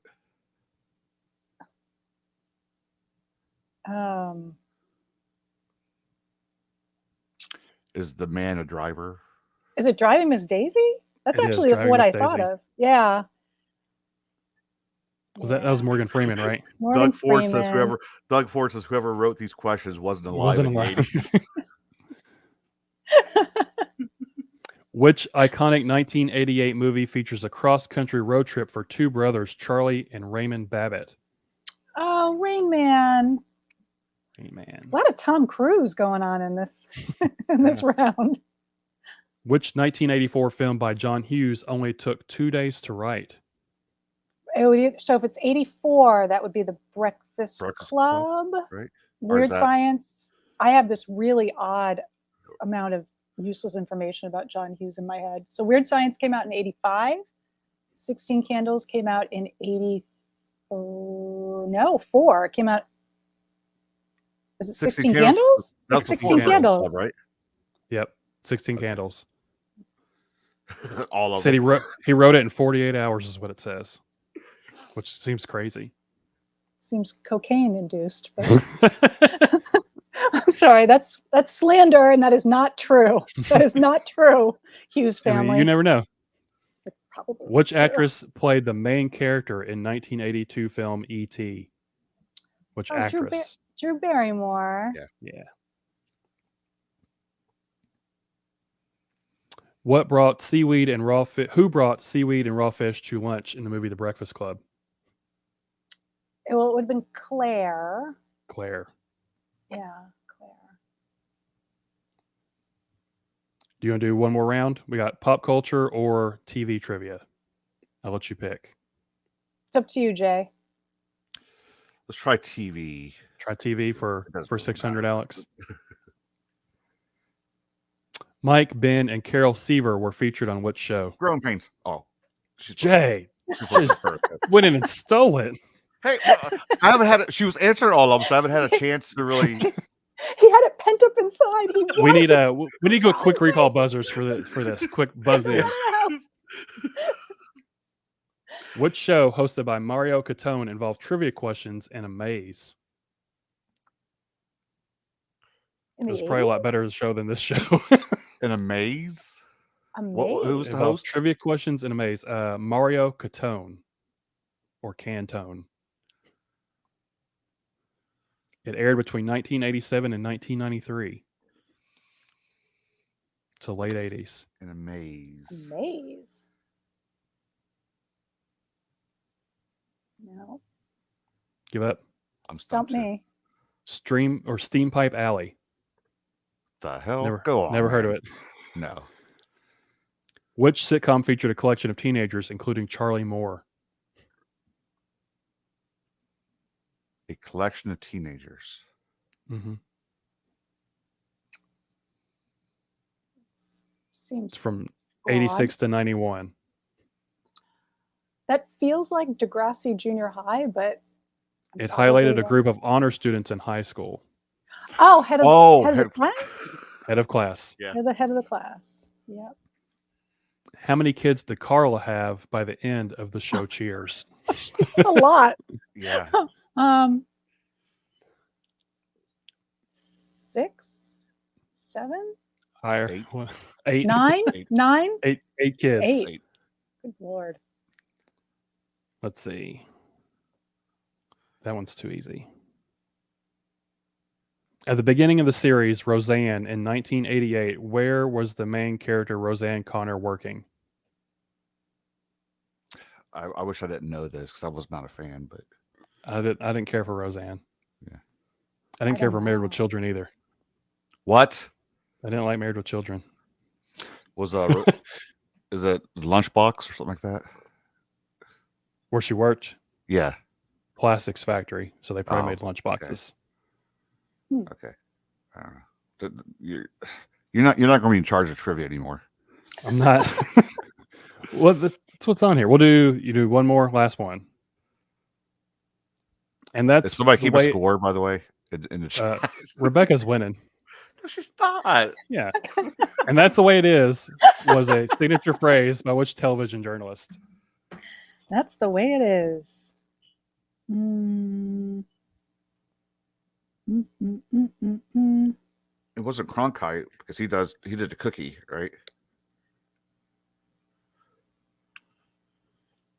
I have to think, like in the 80s, we weren't watching the news. We were kids. I know, right? Yeah. Yeah, let's throw that question out. It was Walter Cronkite. Was it? I thought he did. Yeah. That's the cookie one. Cookie one. How's that one go? Yeah. That's the way the cookie crumbles, or something like that. They said that on the news. Yeah. I don't think so, Jay. Again, we weren't watching the news in the 80s. What news report were you watching? That's the way the cookie crumbles. The war in Ukraine is going bad. What?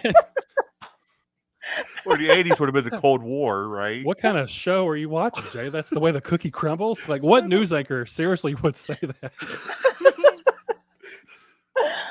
Stock market crashed, and that's just the way the cookie crumbled. Wow. Let's See, Holly agrees. She thinks he said that. I don't know if she's agreeing with me or Jay. something about a cookie, right, Holly? Something was. That just seems like not professional to say on the news. That's the way the cookie crumbles. Oh man.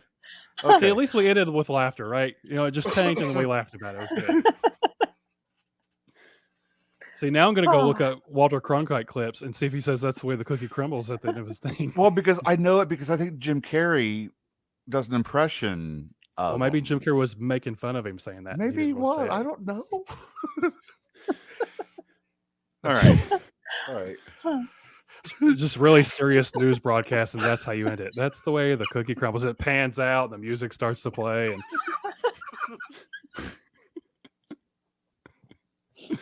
Jay, you need to start your own news show, and that's how you need to end it. God.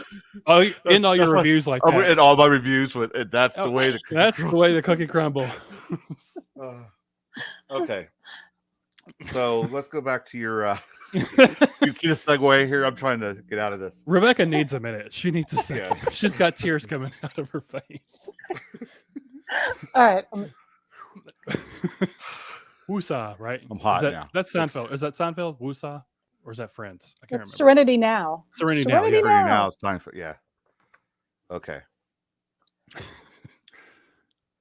What is it, Holly? She just Where are looked we? it up. Who's right? Yeah. Is it let the cookie crumbles or that's the way it is? So that's the way it is. No cookies. No cookies. Where did No I get the cookies, cookies Jake. from? Jay's just hungry for cookies. That was like some other sitcom he probably watched. He's just merging the two together. I don't know. Okay. Oh, well. Okay. Thanks for the laugh, though, Jay. this- That was good. This was good, guys. Thanks for coming. Are you crying? Yeah, she's great. What a bizarre concept. I'm trying to imagine like a serious, like the Iran Contra affair, and it's like, Yeah.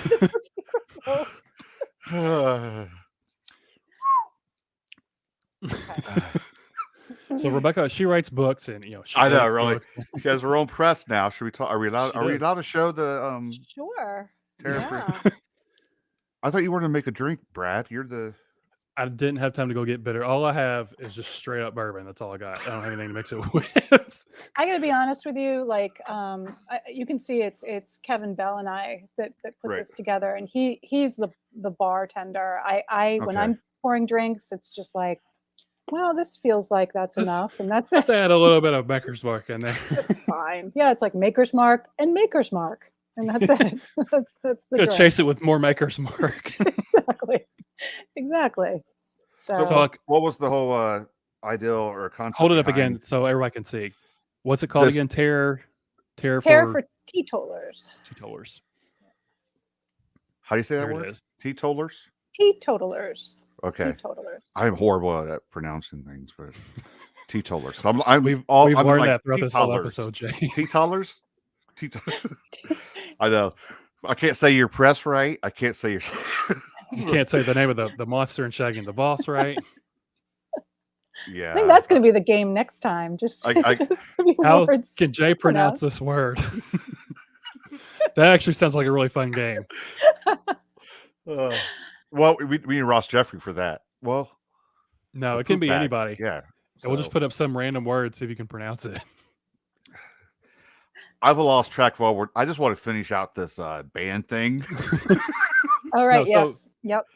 Well, your recipe book, is that your first one coming out with Maynard Press? It is. It is. And it actually, we came up with the idea because Kevin is, he's the lead bartender.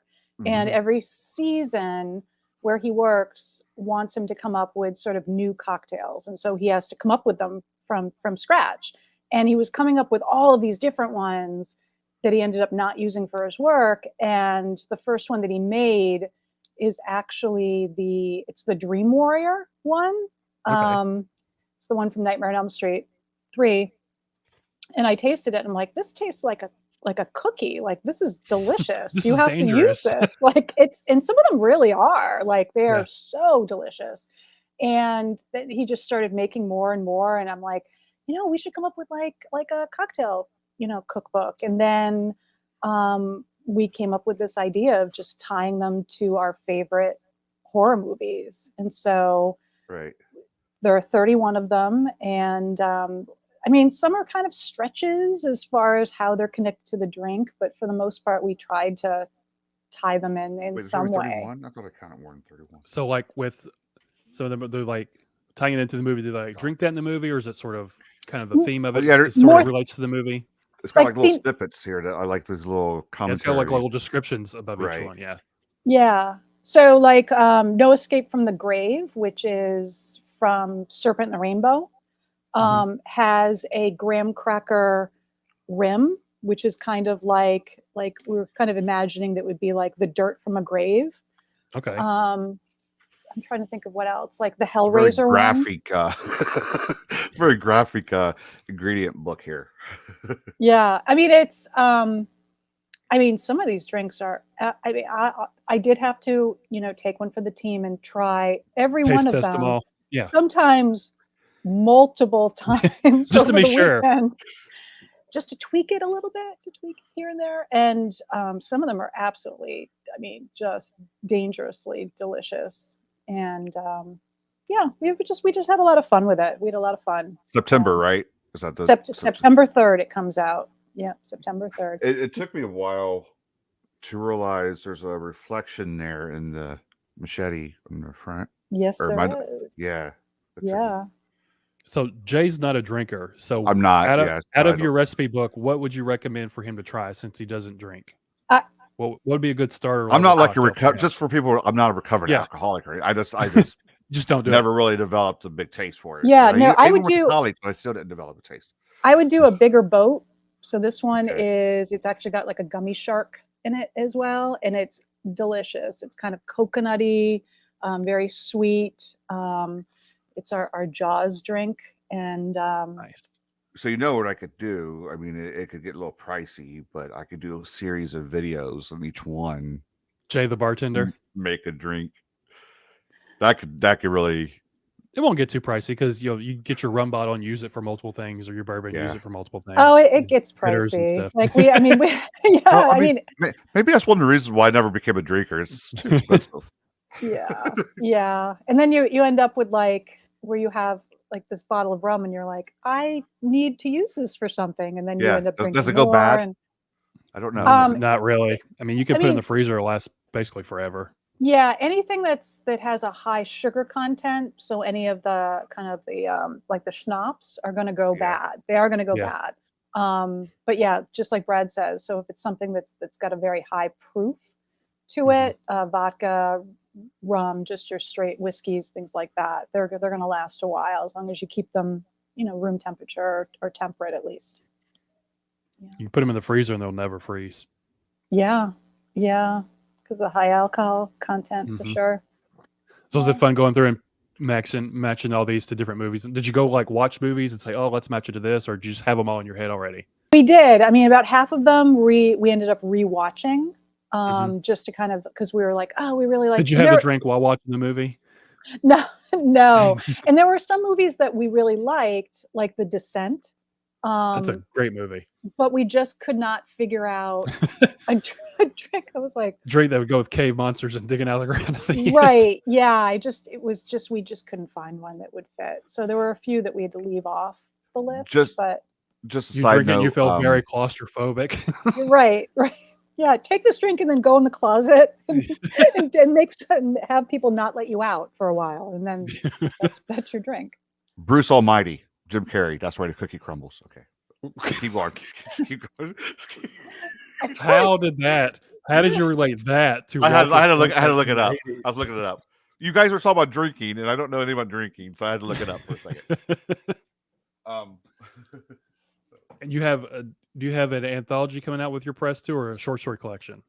An anthology, Okay. and it's called American Cannibal. It comes Nice. out in March. This is going to be an absolute juggernaut of a collection because I don't want to list the authors that are in it yet, but they are. You could tell someone would go off air.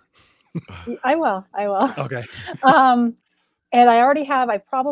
Their stories are due at the end of July, and they've been coming in little by little. And each story that comes in, I am like floored. Basically, the concept is each author is choosing a different time period in American history and reimagining it with cannibalism. So the JFK assassination, with cannibalism. The Branch Davidian cult with cannibalism. So it's, and the writing is just, it's off the So wall. are they all Awesome. based off of real events then, and then you just throw cannibalism into the mix, or is it just Yeah, the I 80s mean, with cannibalism or something? no, they've all chosen, or kind of like a concept. Like one of them is the AIDS epidemic of the Okay. 80s. Um, That'll be an and some interesting it's, story with cannibalism. Wow. yeah, It says like almost like a hybrid historical fiction with cannibals. yeah, Wow. exactly. And I really have to credit um, like the catalyst for this to Doug Ford and Holly Ray Garcia, because we were sitting around at Scares That Care and drinking. Like one does. Like not during the day or anything like that. I mean, come Right. on, but at night, and just hanging out and goofing off, and it was just one of these things that came up, and I don't think that I would have pursued it if I hadn't had the support and cheering on of those two. So they're amazing. They're amazing, and they're both in the anthology. They're Nice. both, yeah. So are you editing this one yourself, or you have anybody I working on it with am. you? I am. I am going to hire an outside proofer. Lynn Hansen has jumped on to do the cover, She's doing the cover. and She's amazing. it's like, I mean, that's what I'm saying. This is going to be Eugene Johnson, Stoker Award winner, is going to do the foreword. It's just going to be a juggernaut. I just can't wait till this comes out in March. Are you So- letting Lynn have free reign with the cover, or you can give her some ideas to go off of? The way she works is when you kind of pitch, first of all, when you request her, because I mean, people are just banging at her door, obviously. Right. Yeah, she's got like a new cover. It comes out, feels like every week she's done.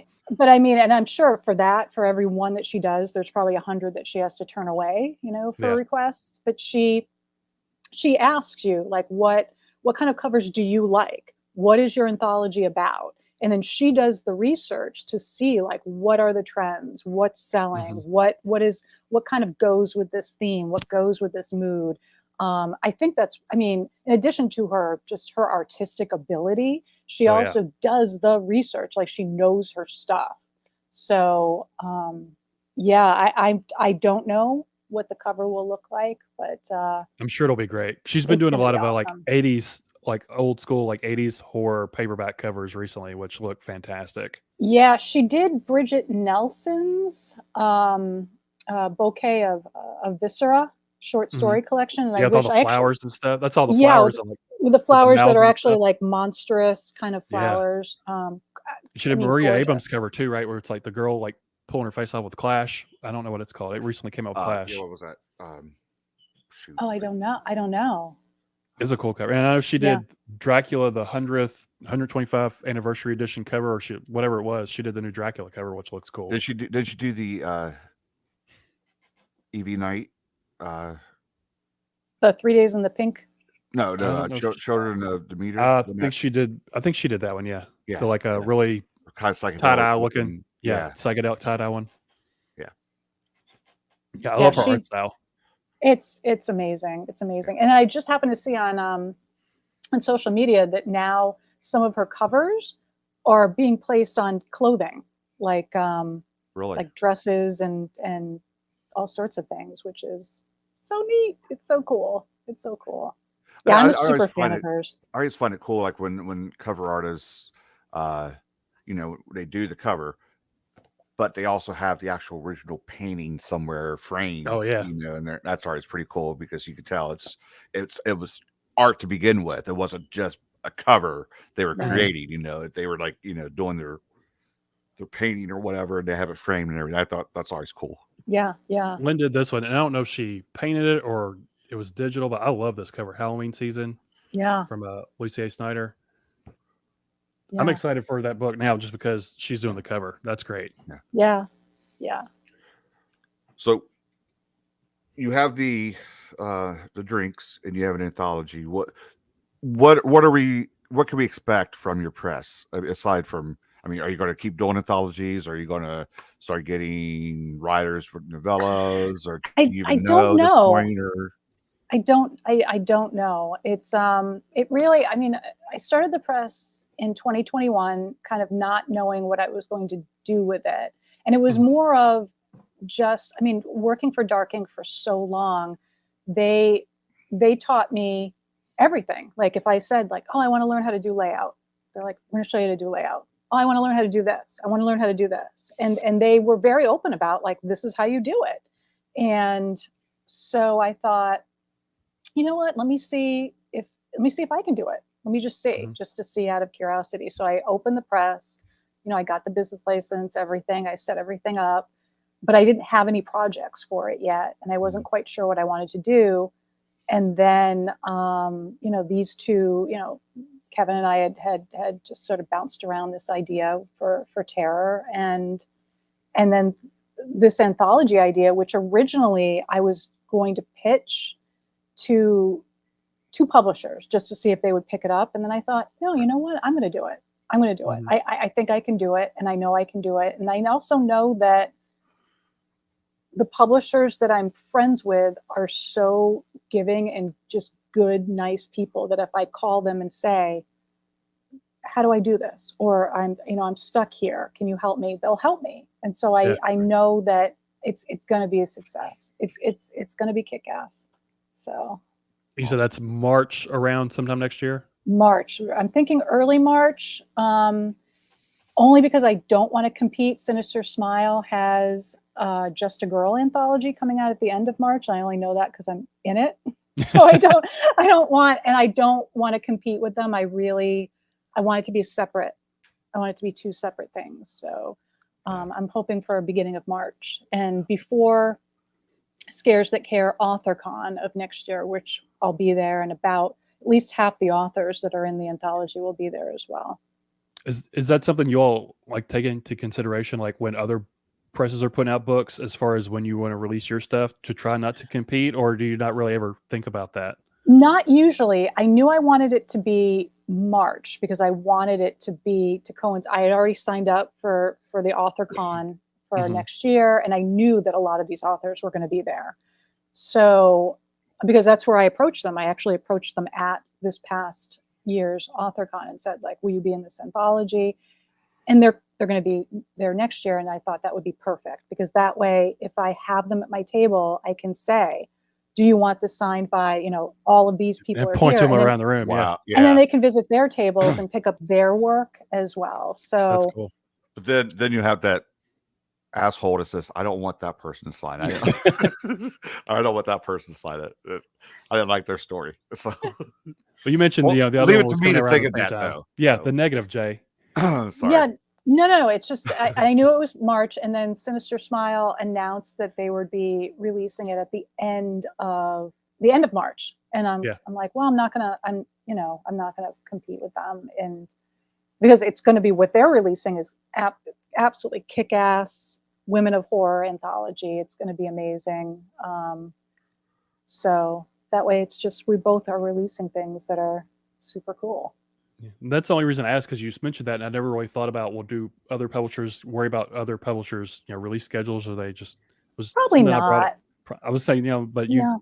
you said it, so I was like, I don't know, maybe they do, maybe they don't. Well, I mean, I think you probably drive yourself crazy if you're trying to know when everybody's Yeah. releasing everything and then trying to plan yours. You know, I mean, there are times that don't work, I think, as well. I think Generation X we released in January, and unfortunately, because you know it's at the very beginning of the year, I think people forget about it by the end of the year. You know, when they're looking at kind of best of, when they're kind of yeah, picking stories, and Yeah. so we're hoping. I mean, we sent it to all the places, you know, that would pick. We're hoping that some of those authors do get picked up for best of anthologies and things. So, Do but you we ever did worry have to about, like, compete with you ever many worry about like anthologies. holidays? Like January's like after Christmas, so people aren't buying other stuff then, or like, you know, around other holidays. Do you worry about that at all either, or not really? Yeah, I mean, December would be weird. I think people just have too many things going on too. Yeah. yeah. I mean, Unburied, we specifically released in June because it's Pride Month. Right. The Half That You See, it's just, we knew it was going to come out in the spring, and it March worked, and that's why we ended up with that one there.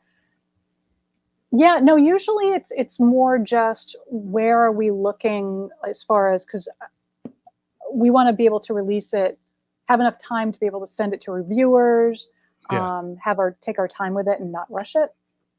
So we just want to leave ourselves enough time. We never, at least at Dark Ink, we never sort of looked at what other presses were doing. It was more kind of like where's a good time where we know we can release a good product. Mm-hmm. That's just an aspect of publishing I never thought about. Like if you worry about, holidays or other presses putting out stuff and stuff like that. Right. And obviously if you have something that's Halloween themed, you want it around Halloween, if it's that sort of thing. But what's on the horizon for you personally as far as writing goes? Aside from Shag that came out yesterday. Yeah. So I have a novella with D&T Publishing called Optic Nerve that's coming out this month. Okay. It's a sci-fi horror. Sci-fi horror. Yeah, it's a biological sci-fi horror. August, I have a story in D&T's charity anthology. It's a Seven Deadly Sins series, and the first one she's releasing is The Avarice. So I have a story in that one. In September, I have a story in Sinister Smile Press's Institutionalized anthology that I'm really excited about.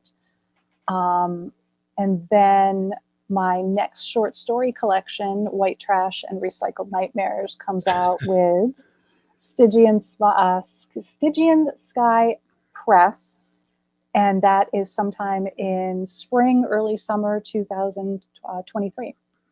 I love that title, White Trash and what is it? White Trash and Recycled Nightmares. It's going to come on the bottom. Recycled Nightmares. That's cool. And I hope, because I know they work with Justin T. Coons. I don't know who's going to do the cover, but I hope he does it because his covers are amazing. Yeah. They've been great to work with so far. They're nice. They're excited. They're excited about their products. Like everything they put out, they just push it out and they go 120%, so. And you might not be able to say, but they usually do like special editions and stuff. Are they doing anything like that with yours, or can you not say? Or I don't know. Yeah. So lots of exciting things. Let's get down to the nitty gritty. This is why we came here, right? For the bands. That's right. Look, Rebecca can talk about herself all she wants, but we're going to talk about some bands right now. Okay, where are we at now? You pull up the official one, even though it's wrong. Pull up the official one here. Okay. So Skid Row and Twisted Sisters next. Well, no, okay, you went with Skid Row. Okay. No, yeah. Skid Row for both of y'all. Well, I wanted to make sure because I know she picked Extreme, but you. Yeah, that would be fine. Yeah. Yep, that would be fine. Yeah. Oh, okay. Yeah. Night Ranger and Motley Crew. Ooh. This one's tough. How'd you say Motley Crew just now? You're like Motley Crew. You put like an emphasis on it. Who, me? So, yeah. Okay. Motley Crew. I mean, I'm going to go with Motley Crew, even though, and maybe this is blasphemy, I'm sorry, but I think that their albums got progressively terrible. And I'm not going to mince words. Terrible. Putting it nicely. Too Fast for Love. Mm-hmm. I mean, as close to a perfect hard rock 80s album as they come. I could play it over and over and over again. I can sing every one of those songs. Right. And then we have Shout at the Devil, and it's like, it's still okay. And then Theater of Pain, I feel like it just went, I can't stand Home Sweet Home. It was just so overplayed though. It's just and then we get into like girls. I mean, Dr. Feelgood, it's catchy. This is my own personal manifesto on Motley Crue. I kind of think it depends on the age you were in the 80s when they came out, because like the older people in the 80s would go with the earlier ones, Too Fast for Love, Shadow the Devil. The younger people, I think, they would like, oh yeah, it was girls, girls, girls is the, their tops. But because, still being in that age range and listening to the 80s music, I think it depends on that, because I know people who argue to death that girls, girls, girls is their best, but Yeah. I have Yeah. Motley Crew on that one too, Brad. So you can put Motley Crew on it. Yeah. Both of y'all, Motley Yeah. Crew? Okay. Yeah. So LA Guns and scroll down. And White Snake. I mean, I go with White Snake. I went with LA Guns. I was a big fan of LA Guns. And again, Tracy Guns is a very underrated guitarist. I go with White Snake because let me think what my reasoning was, because I had both LA Guns and White Snake, and then I'm trying to think of what my reasoning was. Is it David Coverdale? Mm-hmm. Because he's coming from Deep Purple. Is that where he came from? Where did he come? Yeah, wasn't that his band before Right. White Snake? I mean, I think that was my reasoning. I think it was that, and R.I.P. Tawny Katane. I mean, rolling on those cars. I mean, I feel like that deserves a little bit, but I won't fight you on LA Guns. Well, since Rebecca's a guest, I'm going to go with White Snake, Jay. Oh, It was Deep Purple that he was doing after. So you went with White Snake? White Snake. Okay. How do you say this again? Dawkin? It's a conspiracy. Dawkin. Conspiracy. Yeah, before you showed up late, so me and Rebecca, she just told me which ones she wanted me to pick, and we just went through the whole thing. Yeah. So what we have, Dawkin against Warrant? I can go with Dawkin because I had Slaughter here, so we could go with Dawkin. Yeah. It seemed like neither one of y'all really liked Warrant to begin with earlier. Right. Sorry, Holly. Sorry. But yeah, Dawkin. Poison and Queensryche. Queensryche. I don't know. That's the way the cookie crumbles. That's the way the cookie crumbles.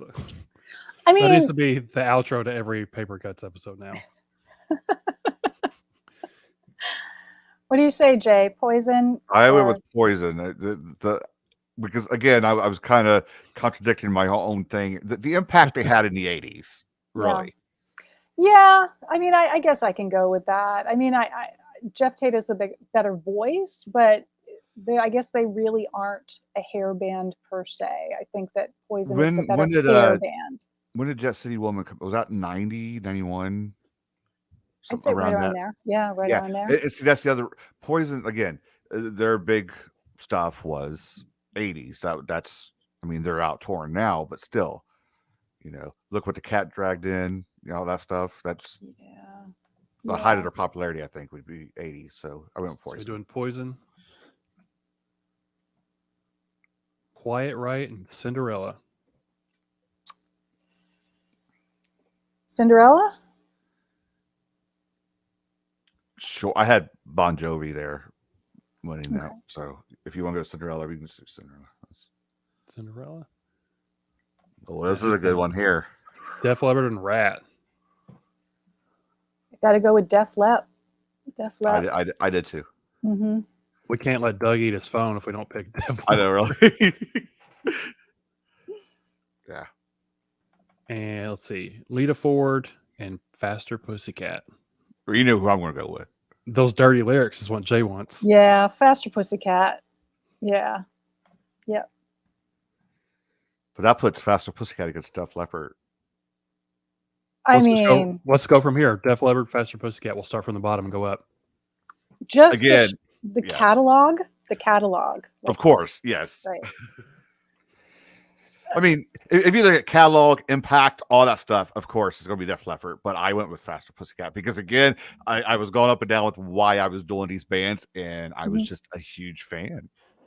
But I mean, I argue Def Leppard because I don't think that they, as amazing as they are, I don't think they exist outside of that realm of the hair band kind of time period. I can't think of anything that they did of note, maybe outside of what would be their last big album.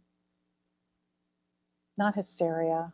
What was They the had one after something. They had Hysteria? something. They had something in the '90s. It was Rocket.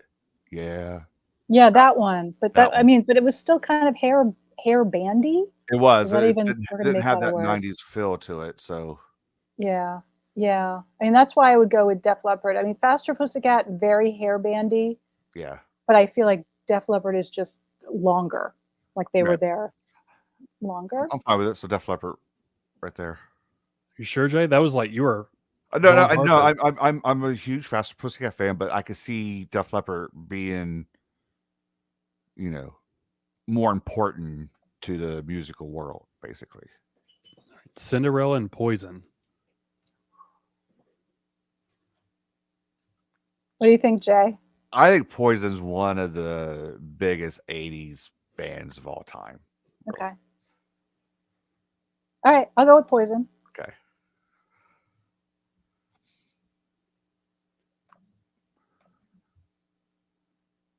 We have what? White Snake and Dokken? Whitesnake and Dokken.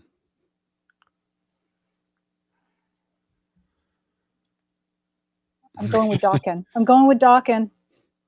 That's fine because I had Slaughter and LA Guns right there, and I went with LA Guns. So yeah, Okay. that would have been my bracket buster. That whole area there. Then Skid Row and Motley Crue. Ooh, Jay. Hey, you even said yourself that you think Motley Crue got progressively worse throughout the '80s, and then here comes Skid Row, '86, '87, Youth Gone Wild, 18 in Life. Come on, It was the same album, Jay. piece of meat. No, I know. Nice try on the fake out there, but they did well. Like, and then Slave to the Grind was great. was it? It was. It was. Was it really, Jay? Was It was. though? Monkey Business. Come on. I don't even know. I can't even tell you what that is. I know the You're gonna first listen to album. it this weekend. You're gonna listen to it like, yeah, he was right. Look, okay. You throwing your bracket away? Can I just show you? Can I show you what my final four are? Yeah. So who are we picking Motley Crue or Skid Row? It's totally up to Rebecca. Yeah, I feel like we're both like we're over the 2-hour mark. It looks like so people are like. Shoot, yeah. So this is what I ended up choosing. Def Leppard's your winner. Def Leppard is my winner, Okay. but So I had who'd we Skid Row against Poison, and I had Skid Row as my winner. Skid Row winning it all. Yeah. Yeah. Oh, Mhm. So we had what? Motley Crue versus Dokken, and Poison versus Def Leppard. So that's the final four. So Def Leppard or Poison. What do y'all think? And they're touring together right now too, which is kind of funny. if there were a death match between Bret Michaels and Joe Elliott. Like Celebrity, you remember the show Celebrity Deathmatch where they would do the claymation and fight each other? Yeah, but not claymation. Like they actually just come They out actually on just fight stage, each other to death. like Thunderdome. Like Who it's had just whatever they can grab. Who is Who going to have win? more? Who have more radio hits in the '80s? Def Between Leppard. those two, you Def think I so? feel like Yeah, Def they Leppard did. is more popular because I've heard of them Okay. more so than I have Poison. And you had Def Leppard winning it all, right? I did, but I had Motley Crue, moving up as well. Like Okay. Motley Crue was in the final two. So Dokken or Motley Crue? So you had Motley Crue, Motley Crue's fine. since I've never heard of Dokken before. And then Motley Crue or Def Leppard. Jay, who would you pick between those two? Because we know Rebecca had Def Leppard. I actually agree with her as far as Motley Crue becoming progressively worse as the decade moved along. And again, Def Leppard, the first album I bought was Hysteria, so I would go with Def Leppard. Def Leppard's a champ. And you could also look at Def Leppard as like longevity, because they're touring together right now, and if you watch any videos on YouTube right now, it's embarrassing for Motley Crue. So. yeah, are they good? Are they still good? Because I got a lot of these bands. Like I got Faster Poison's been- Pussycat. Have you heard them? Yeah, Like, they're mean, actually. are they okay? They are Okay. they're okay. Really, Fast Pussycats really only just a singer and a new band with them, basically. So it's a slower pussycat now. Yeah, it's a little, it's older, you know. He's got a walker and all that stuff. But as far as like, you know, Poison sounds good, Def Leppard sounds good, Joan Jett sounds good. Vince Neil is embarrassing Motley Crue right now. So Yeah. So who had a better bracket? Sounds like Rebecca did. I mean, only because you guys gave me a lot of my choices as the guest. I think that I think that Jay makes a lot of really good points, and a lot of these were just, they were easy picks, right? Because like Kicks, I mean, come on. I know. I had to throw in some ringers in there, you know. Some. Okay, this has been a weird episode, but it's been fun, and we appreciate you stopping by. That cookie thing, I'm gonna. She's still laughing about that. So, okay. Yeah. No, keep laughing. It's great. No, the next time I watch the news, when I watch the news tomorrow, I'm just going to imagine like they wrap up. Did I freeze? Jay's camera froze. That's just the way the cookie crumbles. Am I totally frozen? The way the cookie crumbles, yeah, your face Jay. is frozen. I can hear you fine, but your face is I frozen. have a horrible internet provider. That's weird. The way the cookie crumbles.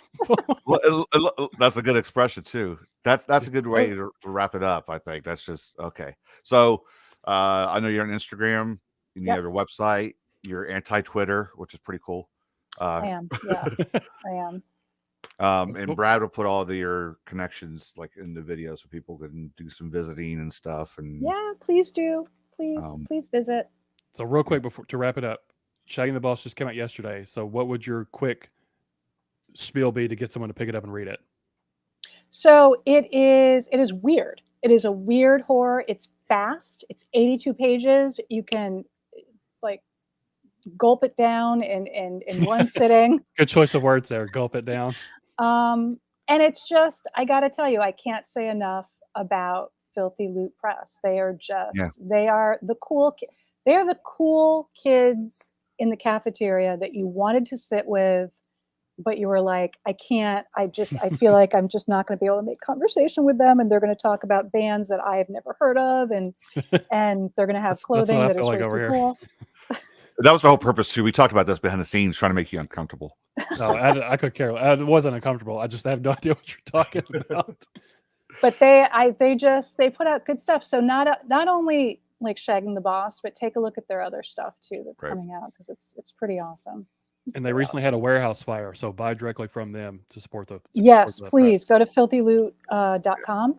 And I think they have a special place on there for to make a little donation too. Yeah, you can donate, and if you do buy from them, you do get like swag. So I'm going to tell you that if you buy directly from them, you will get one of these stickers, which is I enjoyed Shagging the Boss. If you end up buying it from Jeff Bezos and fund whatever crazy expedition he's on, you don't get any stickers. No, and you enjoyed it, just drop me a message on Instagram or Facebook, and I will mail you one personally. Nice. She's so nice, Jay. I know. Mailing stickers to people. Yes. It's I agree. It is a quick read. I read it today. It's 82 pages. I blew through it. It's cool, kind of creature featurey in a way. Has some cool folklore that he pulls in. And it makes you feel like a giant. Look at that. Right? Look how big my hands are. I know. I'm ready to play basketball. All right. It's a fun quick read. You should check it out. Thank you so much for stopping by. I know you're like, oh my gosh, who are these bozos with microphones and all? So, I had a really good time. I was a fan anyway. You know, I watched Marked House. I watched Holly. I watched Sam. You know, you guys are cool. You guys are getting books out there, and you know, authors that we might not have known of. You're putting them out there. So thank you. Thank you so much. I'm glad you had a lot of drinks before the show to keep you calm. Yeah, I'm messing with you. But that's it. Rebecca, we can't thank you enough for stopping by. Totally appreciate you. You got to say the line, Jay. You got to say it now. You got it. That's how you have to end every episode. And that's the way the cookie crumbles. I'm telling you, it's from Bruce Almighty. I figured it out. Okay. But that's it.